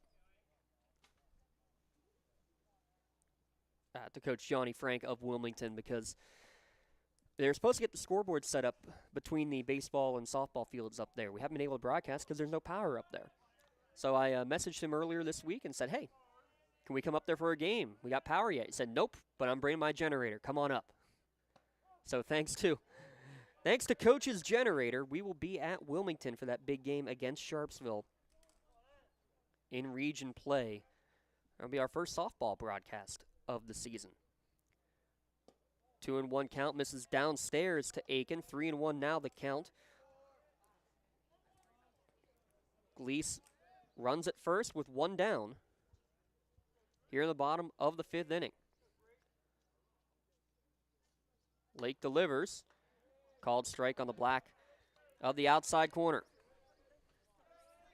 Apologize, arrived late. It is Henry Frangel behind the dish. Can't tell from here who is working the base pass. Payoff pitch. Called strike 3 on the outside corner. First strikeout for Aaron Lake in relief. Breaking ball just catches the black to freeze Aiken. So 2 for 3 day officially at the plate. 2 down. Matt Pallarino will step to the dish and watch his first pitch down for ball 1. Pallarino 0 for 2. Came in batting .250 on the season. 8-1 your score here in the bottom of the 5th. This one roped up the middle and kind of off the end of the bat. Hung up in the air more than I thought it was going to. Isaiah Lutz read it perfectly the whole way. Soft liner for the final out of the inning. No runs, no hits, a pair of walks, and 1 runner left stranded on the bags. We've played 5 complete here from Bubba Kirkwood Field. Back in a moment, Neshannock leading by a score of 8-1 on Lawrence County SportsNet, powered by LCAP. Coaches, success in the spring on the diamond begins all the way back in the fall. Get your team ready for the spring sports season by joining the Western Pennsylvania Fall Baseball League. For nearly 2 decades, the WPFBL has hosted some of the top teams from the WPIAL and beyond to hone their skills in a competitive yet developmental environment. Over 60 teams compete in the 6-week fall season, which features Saturday doubleheader games in your region, followed by the playoffs for just $250 plus umpire fees. Coaches can choose to play based on a geographic location and school size, can choose to compete in the varsity division, and to get accustomed to 60-90 baseball in the JV division. For more information or to sign up for the WPFBL, call League President Brian Zarenza or visit WPFBL.totalcamps.com. At LCAP Early Learning Centers, our kids are superheroes with extraordinary abilities to explore and learn. All our programs are filled with amazing children, but we need help. We're hiring group supervisors, assistant group supervisors, aides, and many other support positions. If you love to work with children as young as 6 weeks old, then you could be a superhero too. Help empower young minds in Lawrence County. Apply today at lcap.org. 4, 5, 6, 7 2 up in the top of the 6th inning for Ellwood City. Magnifico, Nardone, and Biscup. Of those 3, Magnifico the only one to reach base. He was hit by a pitch in his last at bat in the 4th. Ellwood City trailing by a score of 8-1. Finally got their run in the top of the 5th. Neshannock with 3 in the 2nd and 5 in the 3rd. This one well up and in. 3-0 the count from Fry to Magnifico.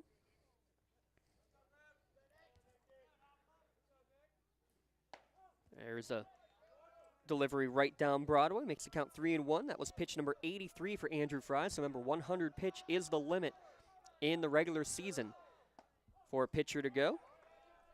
3-2 now the count.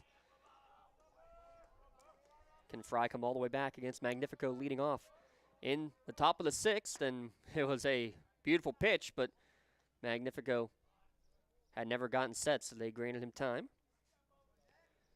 Now Bubba resets. Popped up, straight up, and that's going to go back and out of play. If I reach out, can I catch it? It floats all the way back and over. Disappointed in the hustle from Mr. Foy next to us here. Not going after that. Another one fouled, popped up. This one's going to stay in play. Foul territory down the first base line. That's the 3rd time today that Grant Melder has made a catch in foul territory. 4 and out.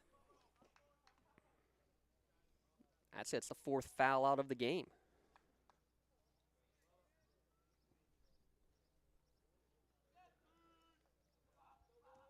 Will Nardone started as a DH, moved to pitcher, now playing second base. He hits a first pitch ball out towards right center field. Cubelis calls off Aiken and makes the catch for the 2nd out of the inning.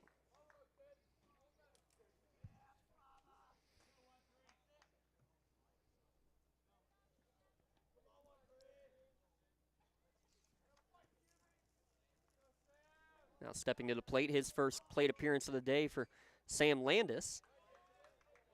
Came in as a defensive replacement. The left fielder watches strike one on the inside corner. Now swings through the second pitch from Fry. 0-2 the count to Landis. Looking for his first hit of the year in 7 official at-bats. Fouls this one back and out of play. Union softball defeats Western Beaver 13-3. Neshannock softball defeats Riverside 10-2. Wilmington softball defeats West Middlesex 8-0. Scores coming in rapidly. 0-2 down at the knees, just a little bit too low. Fry thought he got his 6th strikeout of the game. Not yet. The 1-2. There it is. Strikeout number 6 as he gets Landis swinging for a 1-2-3 inning. 3rd time Fry has retired the Wolverines in order. We'll be back in a moment. Neshannock leading 8-1 as we head to the bottom of the 6th inning at lcsportsnet.com. Castle Asphalt and Construction is driven to provide quality, cost-efficient pavement-related services to Western Pennsylvania. Every paving or construction service at Castle Asphalt begins with a thorough site inspection of the area to allow their team of professionals to become familiar with the unique conditions of your home or business. Once the site inspection is complete, Castle Asphalt provides you with a detailed plan of the design, cost, materials, and time of completion so you know exactly what to expect during your construction. Visit castleasphalt.com to request a quote for your next project and make your dream design come to fruition. Whether you're hosting a big party, it's family dinner night, or you just need a place to go and watch the big game, the Crane Room Grill is the place to be. Need that something special for your upcoming event? Ask about the CR Brewing Company's custom brewing options to give your big day that personalized touch that your guests will never forget. Visit craneroom.com to see their full menu, or call in your takeout order now at 724-656-1553. The Crane Room Grill and CR Brewing Company, a winning combination.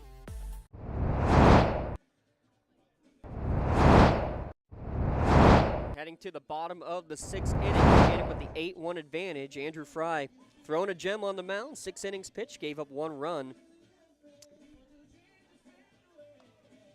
They have it listed as an unearned run. We'll get back on that one in a moment.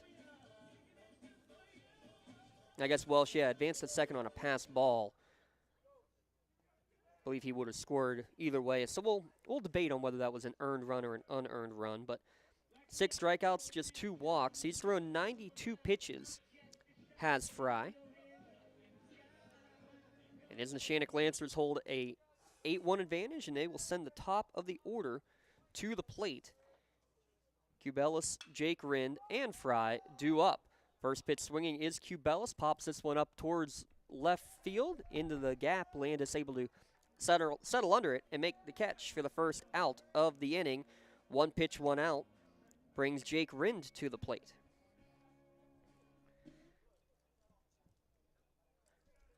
Neshannock in the second inning put up 3 runs. In the third inning, put up 5. Jake Rind pops this one up to center field. Magnifico freezes. Tough time fighting off the sun, but is able to get to it for the second out of the inning. That sun, again, is brutal. And looking right into it as the center fielder especially, and he did exactly what he was supposed to do. Just kind of froze and made sure that he could locate it before trying to track it down. 2 pitches, 2 outs, so by rule, Bubba Fry should be taking the first pitch offering coming here from Aaron Lake, who's thrown very well in now his 3rd inning work of relief, and Fry does just that, takes first pitch right down Broadway for strike 1. Maybe the hardest thrown ball by Lake. Breaking ball comes around the plate, evens the count at 1-1. Wondered if Lake might have stayed on the bench. He could have worked in tomorrow's game if he had not pitched here in this final inning, but instead he works a ground out and gets a 1-2-3 inning to retire the side for Neshannock. Ellwood City will send up 7, 8, 9 hitters. Roth, Welsh, and Lake in their final chance, trailing 8-1 here at lcsportsnet.com.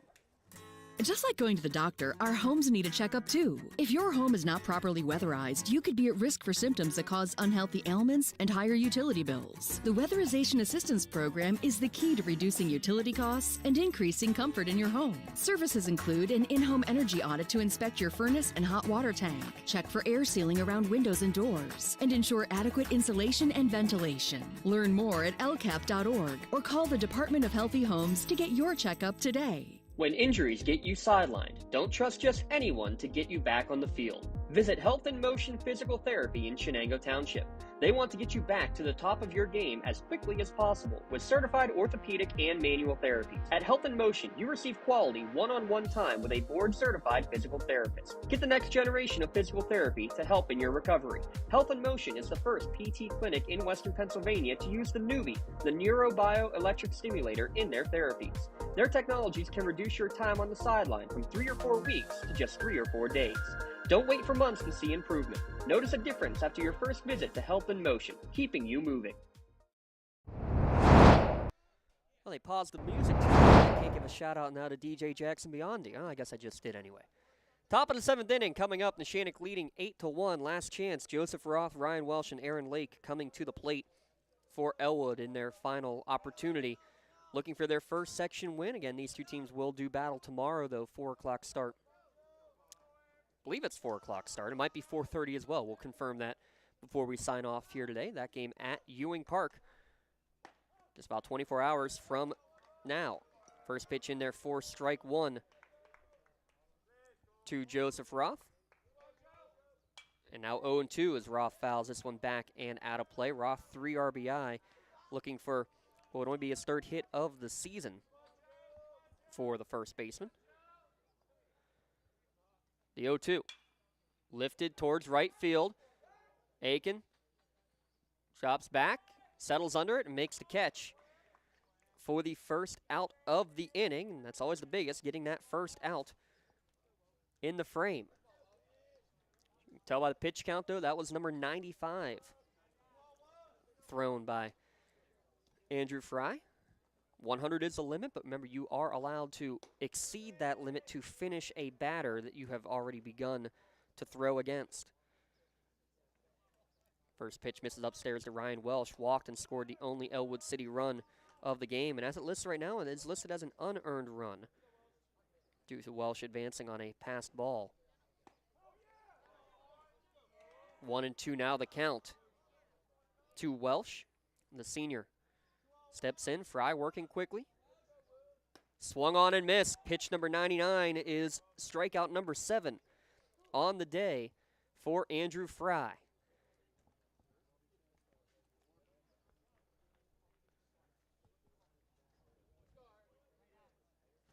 Well, that's number 99 by our count, but I'm going to guess when we go and look over at the other game changer that that's pitch number 100 officially.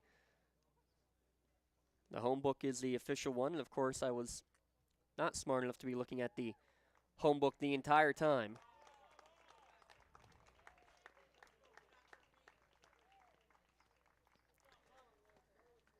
And he will check out of the game. So we will get a chance to look at the pitcher DH rule because it's going to be Boyd Kurtz who will come in to try to close this one out. He'll go in literally the open spot in the batting lineup. Kurtz will go in with Fry as the pitcher / designated hitter. Now that he's no longer the pitcher, he becomes the DH for Kurtz in that spot in the lineup. So Kurtz will go to the mound. Your Pontius Insurance pitching change. Thanks again to our friends at Pontius Insurance for all they do for us. Make sure you take the time out and save money on your insurance with Pontius Insurance. Trying to find. There it is. Your Medora Bonner Law defensive alignment. While we have a moment, let's give another shout out to our friends at Medora Bonner Law for all they do. Flexible appointment hours. They have a team of experienced lawyers and staff always ready to help at Medora Bonner Law. So there is your easy change. Boyd Kurtz goes to the mound in relief.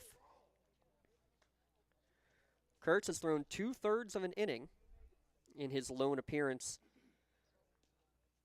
on the season. Took just 8 pitches to record those outs.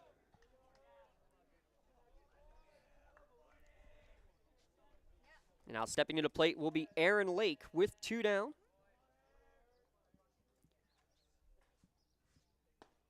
First pitch just misses outside for ball 1. Again, we had Fry at 99 pitches, so based on that, he could have stayed in. What did the home book have for Fry? They had him at 97, so this is just a choice to, at least by the game changers, just to bring Kurtz in to get not a save situation, but just getting a few more varsity innings for the junior.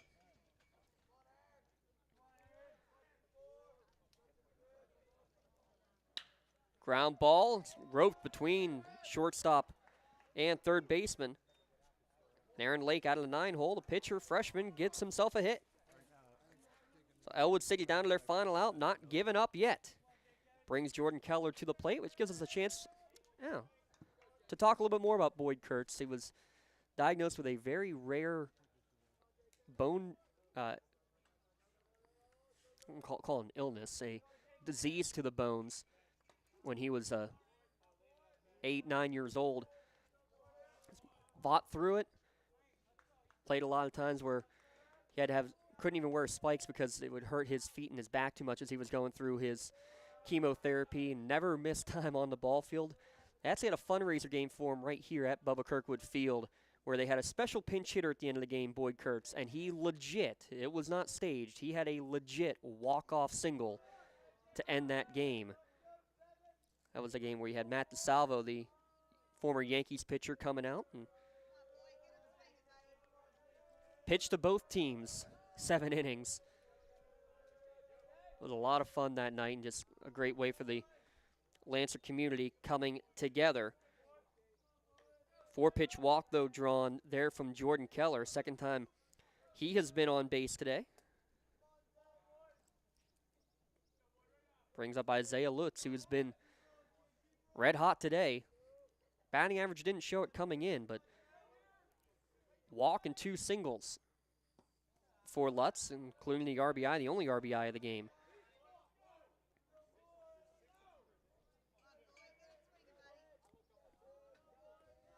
Want to know the count? That one on the outside corner evens the count at 1-1. Again, these two will do battle again tomorrow. The Lancers and Wolverines, game 2 of the series. Love that adjustment to the schedule.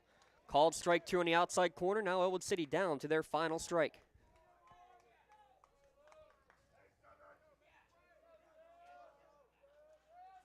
The 1-2. Rope down the left field line, just foul.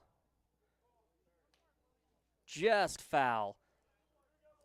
Basically right at the turf grass transition that it hit for the first time in foul territory. Count will remain 1-2 to Isaiah Lutz, who is, again, just pounded the ball hard here today. Lake at second, Keller at first. The 1-2. Misses outside, count even, 2-2. Riverside now at 5-0. Shenango at 2-1. Mohawk at 3-1. Neshannock trying to join at 2-1. One strike away. Throw over to first base, and it's going to get away. Try to pick off move behind the runner. See if they could get the runner sleeping at first base, but the throw goes away, and that will allow a second unearned run to score on the first Neshannock error of the game.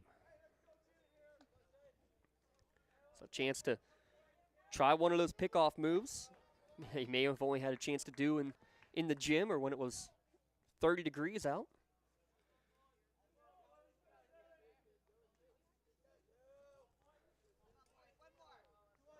Makes it 8-2, still one strike away. Neshannock from putting this one away. It's going to be popped up down the first base line. Melder turns, gives chase, and he's not going to be able to get to it. Kind of fell in the Bermuda Triangle, and it's going to be a 3-hit day for Isaiah Lutz. And his second RBI single. Both of them, by the way, coming with 2 outs. It scores Keller from third.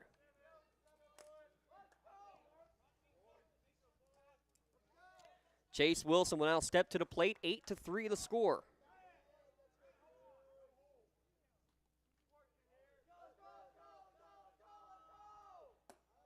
That one upstairs misses for ball 1. That should go down as a, or I guess not, because depends on what happens with Wilson's at bat here, whether that run there is earned or not. Down at the knees, evens the count at 1-1.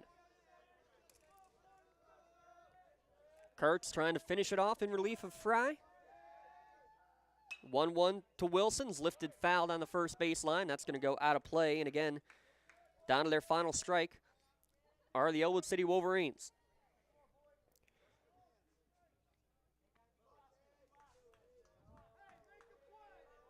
The 1-2 to Wilson. Lifted towards center field. Cubelis coming in, settles under it, makes the catch. Actually on the run for the final out of the inning and the game. Your final score here from Mike Bubba Kirkwood Field, Neshannock 8, Ellwood City 3. We'll be back with the Tri-County Principals postgame show when we return here on the Lawrence County SportsNet and the Trib Live High School Sports Network. In need of a lawyer? Contact Medore Bonner Law, a boutique firm offering tailored legal services and over 120 years legal experience. County residents with strong family ties to the community, Jason Medore and Michael Bonner, established Medore Bonner Law to provide clients with legal expertise and personal attention. Guided by their professional staff, you can feel confident your rights will be protected. Call attorneys Jason Medore or Michael Bonner, or visit MedoreBonnerLaw.com for more information. When it comes to protecting those you love, the businesses you've built, or the things you've earned, you need someone you can trust. Who better to protect your interests than a local insurance agent? Pontius Insurance is a team of local agents helping local residents in Lawrence County and surrounding areas, specializing in auto, home, business, and life insurance. Come see Dan Pontius, Jessica Weiland, Tracy Giddings, and the rest of the team at Pontius Insurance and receive the personalized service you deserve. Wherever you're going, Axe can get you there. The bowling alley, beauty salon, and even the library. Axe can get you there safely. The grocery store, the pharmacy, and the bank. Axe can get you there comfortably. Going to work, visiting a friend, or just to relax at the park. Axe can get you there affordably. Axe is here to get you there safely, comfortably, and affordably. Choose Axe as your driving service and give us a call to schedule a ride. For 20 years, Melee Chiropractic has treated athletes of all ages to help them get safely back to the top of their game. Melee Chiropractic has 3 full-time doctors in their office, and all 3 are former area athletes who have had to battle injuries throughout their careers. They want to help you get safely back on your feet. But more importantly, help stop the injuries before they happen. Prehab before you rehab. Attention all high school student athletes. During your sports season, a $25 visit to the Maley Chiropractic office includes an adjustment and/or all therapies necessary, from the athletes of tomorrow to the weekend warriors and everything in between. Let Maley Chiropractic keep you in the game.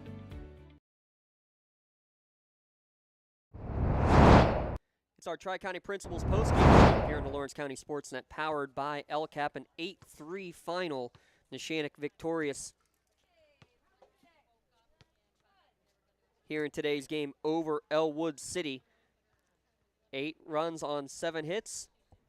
Get one more hit there for Ellwood City before we wrap it up. 8 runs on 7 hits, 1 error, and 4 left on for Neshannock. 3 runs on 5 hits, 2 errors, and 6 runners left on the base paths for the Wolverines. Recapping this one here real quick.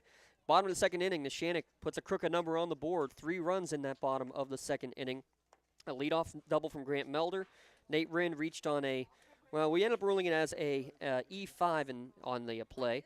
Gio Valentine singles to left field. That scores Melder. The courtesy runner Moses advanced to third on that hit and run play. After a Luke Lee strikeout, Anthony Aiken, the freshman, his first at bat as a varsity player. 2 RBI double to left center field made it a 3-0 lead for Neshannock, and they would add to that, sending 9 players to the plate in the bottom of the third inning. Cubelis, a leadoff walk, back-to-back singles from Jake Rind and Andrew Fry loaded the bases. Grant Melder struck out, but the next pitch thrown, Nate Rind, a 2 RBI single, made it 5-0 in favor of Neshannock. Valentine walked, it loaded the bases again, and that knocked Owen Andrews from the game. Pulled him, and they brought in Will Nardone, did Ellwood City. Luke Lease hit a ground ball to shortstop and ended up reaching on the error. 2 runs scored on the play. I guess they officially did give him a pair of RBIs. I would rule maybe you give him 1. I'm not the official scorekeeper, though, and all those little nuances, you can't assume the double play. Nonetheless, 2 runs scored on that play, made it 7-0, and Anthony Aiken does it again, this time a 1 RBI double to the right center gap this time, makes it a 8-0 advantage for Neshannock. Ellwood City would get a run in the 5th inning on back-to-back hits. First, it was a 1-out walk from Ryan Welsh, a 2-out single from Jordan Keller, and then the 2-out RBI single from Isaiah Lutz. He was 3 for 3 on base all 4 times, was the junior shortstop Lutz, and he had a pair of RBIs. That made it 8-1, and then 8-3 in the final inning with just 1 out left to get. Fry removed from the game. Boyd Kurtz comes in, gives up a single to Aaron Lake, a walk to Jordan Keller, and then a single from Isaiah Lutz that scored the second of those 2 runs in the final inning. The first run scored when an errant pickoff attempt went into right field. That brought Lake all the way around from second base to score, and then Keller scored on the Lutz single, but then a fly out to center field from Chase Wilson to end the game. Neshannock 8 runs, 7 hits. The 1 error left 4 on base. 3 runs, 5 hits, 2 errors, and 6 runners left on the bag. Andrew Fry, 6 2/3 innings. He is your winning pitcher, now a 2-0 record. Give him 1 run. It was unearned on 3 hits, 2 walks, 7 strikeouts, and a hit batsman for the senior right-hander. And for this Neshannock team, that the question was going to be, what does the pitching staff look like? Well, Andrew Fry is certainly putting a stamp on his stamp on being one of the top hurlers to throw this year for Neshannock. On the other side, Ellwood City, losing pitcher will be Owen Andrews, now with a 1-1 record. He will take the loss, throwing 2 1/3 innings. Gave up 8 runs, 6 were earned on 6 hits, a pair of walks and a pair of strikeouts for the sophomore, getting the job done for Neshannock at the plate. Obviously, Anthony Aiken, 3 RBIs for him. Nate Rind on base twice with 2 RBI as well.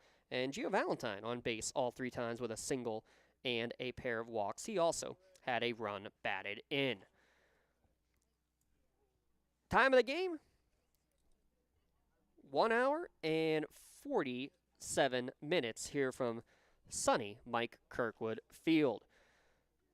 Couple of final thoughts, though. We have to get out a couple of awards. We're going to start with our Maley Chiropractic Play of the Game award. And there were a couple of great plays throughout in the field, but we're going to have to give one for the base paths on a hit and run back in that third inning for Neshannock.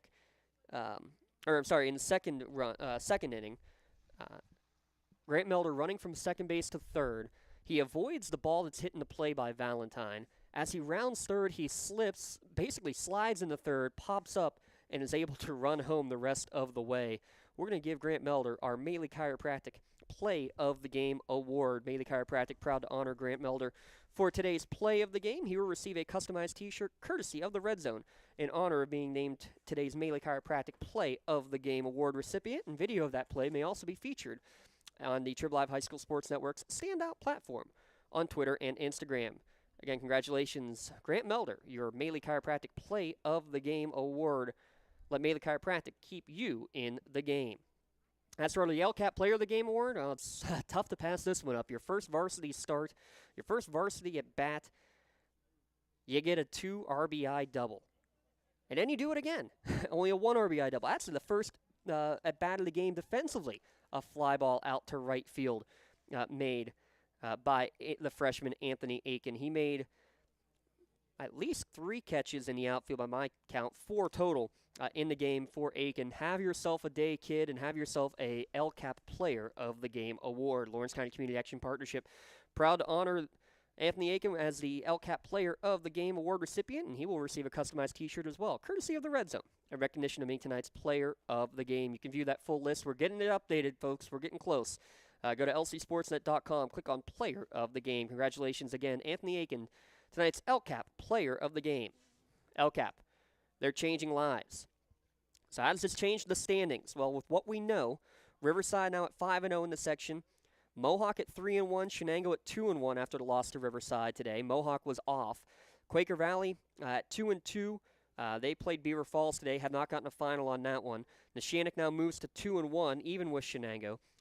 Beaver Falls 0-4 coming in today. Ellwood City now at 0-5 in the section. And I'll tell you what, from years of playing ball against Ellwood City and playing against Coach Wise back in the day, especially playing down at Ewing Park, there is no easy game ever down at Ewing Park. A team that plays well, and basically the way that you beat Ellwood City is you get a couple of big innings early. And that's exactly what Neshannock did here tonight to secure the 8-3 victory. Again, that game tomorrow, 4 o'clock is the scheduled time that we have, though I think we did see somewhere potential for 8:30, or 8:30, excuse me, potential for a 4:30 start, and that's what we got on the game changer. Let's check this one. Yep, both Ellwood and Neshannock claim a 4:30 start tomorrow, so we're going to go with it. 4:30 first pitch from Ewing Park. Again, thanks to our friends at Ellwood City Streaming and on Game Changer, we'll be able to follow that one along. Make sure you follow along as well the rest of the year on Facebook, Twitter, Instagram, and of course here in Lawrence County SportsNet and with the Trib Live High School Sports Network as well. We're going to try to get Coach John Quilero up for a quick talk, but there's no such thing as a quick talk with Coach Q, as he's still got his team down the third base line taking a knee for the post-game discussion. So what we're going to do is we're going to step aside one more time, and we're going to see if we can get those shirts passed up, and if we can get Coach Q up here for a quick conversation. 8-3 your final. Post-game show continues when we return at lcsportsnet.com. In need of a lawyer? Contact Medore Bonner Law, a boutique firm offering tailored legal services and over 120 years legal experience. County residents with strong family ties to the community, Jason Medore and Michael Bonner, established Medore Bonner Law to provide clients with legal expertise and personal attention. Guided by their professional staff, you can feel confident your rights will be protected. Call attorneys Jason Medore or Michael Bonner, or visit MedoreBonnerLaw.com for more information.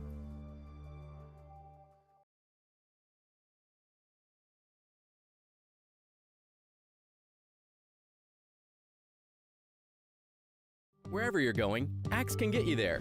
The bowling alley, beauty salon, and even the library. Axe can get you there safely. The grocery store, the pharmacy, and the bank. Axe can get you there comfortably. Going to work, visiting a friend, or just to relax at the park. Axe can get you there affordably. Axe is here to get you there safely, comfortably, and affordably. Choose Axe as your driving service and give us a call to schedule a ride. Looking for a unique way to expand your business? Advertise on the Lawrence County SportsNet and be seen by thousands of viewers in the area and around the country on over 100 broadcasts each year. Visit lcsportsnet.com and click Advertise with LCSN. When injuries get you sidelined, don't trust just anyone to get you back on the field. Visit Health in Motion Physical Therapy in Shenango Township. They want to get you back to the top of your game as quickly as possible with certified orthopedic and manual therapies. At Health in Motion, you receive quality one-on-one time with a board-certified physical therapist. Get the next generation of physical therapy to help in your recovery. Health in Motion is the first PT clinic in Western Pennsylvania to use the Newbie, the neurobioelectric stimulator, in their therapies. Their technologies can reduce your time on the sideline from 3 or 4 weeks to just 3 or 4 days. Don't wait for months to see improvement. Notice a difference after your first visit to Health in Motion, keeping you moving.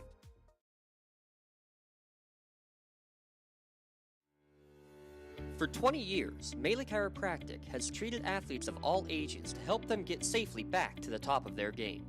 Melee Chiropractic has 3 full-time doctors in their office, and all 3 are former area athletes who have had to battle injuries throughout their careers.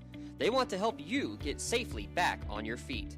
But more importantly, help stop the injuries before they happen. Prehab before you rehab. Attention all high school student athletes. During your sports season, a $25 visit to the Melee Chiropractic office includes an adjustment and/or all therapies necessary. From the athletes of tomorrow to the weekend warriors and everything in between. Let Melee Chiropractic keep you in the game. Back one final time here in the Lawrence County SportsNet, powered by LCAP, and let's drift the camera over for the first time today and show you where Coach Q is still hanging out, talking to his team, because every game matters. And I'll tell you what, you win 8-3 today, but you look at what you did. You beat Mohawk 10-6, and then you go out to Mohawk and had your only loss of the year. This is about communicating to your team and thoroughly communicating, I would say, that today means nothing if you don't get the win tomorrow as well. Not the perfect day. A couple of close plays in the field of players stumbling but making the catch. The error in the last inning on a pickoff attempt. But other than that, can't say much more for Neshannock in terms of what they did, especially at the plate. A couple of RBIs for Nate Rinn, 3 for the freshman Anthony Aiken, swinging a hot bat. And again, I mean, since we can't talk to Coach Q, we'll wrap it up by giving a couple pieces of information of just in him and I talking leading up to this game. And before I do that, special thanks to both Coach Q and Coach Weiss for all they did in terms of getting us set up, getting us some lineups ahead of time to be able to make this broadcast go as smoothly as possible. But to get back to Coach Q, a couple things he said. We mentioned it in the broadcast. Jack Lease, he's out for probably at least 3 weeks. You can see him. He's on the crutches out there. He's not even allowed to be weight-bearing, we were told, for at least another week, it sounds like. Hopefully back. Basically, that would be for the beginning of the playoff run at this point with how quickly the season goes. You look at Cam Foy, who has not thrown an inning this year. Grant Melder, who has not thrown an inning and probably will not throw one for at least a couple more weeks at best. This is his first time in the field at all this year, playing over at first base for Grant Melder. So hoping to see him back on the bump sometime soon. You expect tomorrow, I mean, you got basically everybody else available for Neshannock. Kurtz, who came in relief today. Walzer, who's appeared in the most games. Jacob Walzer, the most appearances on the hill so far. Dom Cubelis has been in for 3 or 4 games on the bump. Likely you would expect maybe those two to be the top choices for Neshannock tomorrow. Would expect probably Will Nardone. He left after just 19 pitches today. He'd likely be on the bump for Ellwood City tomorrow, and wouldn't be surprised to see Joseph Roth maybe get some innings as well in relief or on as the start. But in terms of what Coach Q had said, they're fighting until they can get some of these arms back. Then you lose Jack, and you say, hey, the reason why we get all of these reps for all of these players is for exactly scenarios like this, where you have to battle through the adversity. Look at what they went through in the playoffs last year. You had Melder, who had hurt the ankle. He couldn't pitch for a while. Fry, who couldn't play at all in the postseason. You can't just rely on the one pitcher. They had Sebastian Correa was the bona fide ace, but then at one point your 2, 3, and 4 pitchers on the staff were all unavailable. You went to Walzer and to Foy, who had think, a combined 3 innings of work throughout the entire season. You had Donkey Bellis, who hadn't thrown a single inning all season, pitching to the 100-pitch limit in the state playoffs. So you find ways to make things happen in crunch time. One of those games you could have tried to use Schaefer last year, except he had to catch because Nate Rind was ill. So all of those adversities lead to this, and he said this is why we rep everybody. Got to keep grinding, try to survive in advance without the players who you have come to rely upon, and it's all about that next man up mentality. That next man up tonight, Anthony Aiken, our player of the game, well-deserved for sure. So there's your post-game conference with Coach Q. Reading his mind, known him long enough, I think I could guesstimate on what he would have said on the air here tonight. Thanks to him, and again, Coach Wise. Thanks to Aaron Vigiano, our producer extraordinaire, getting all the stuff done for us here. Thanks to everybody watching, live or archived at lcsportsnet.com and on the Trib Live High School Sports Network. Now stay tuned Thursday for some softball action. District 10 style, Wilmington hosting Sharpsville. Your final score one last time, Neshannock 8, Ellwood City 3. I'm James Dotson saying so long, and see you next time on the Lawrence County SportsNet, powered by LCAP.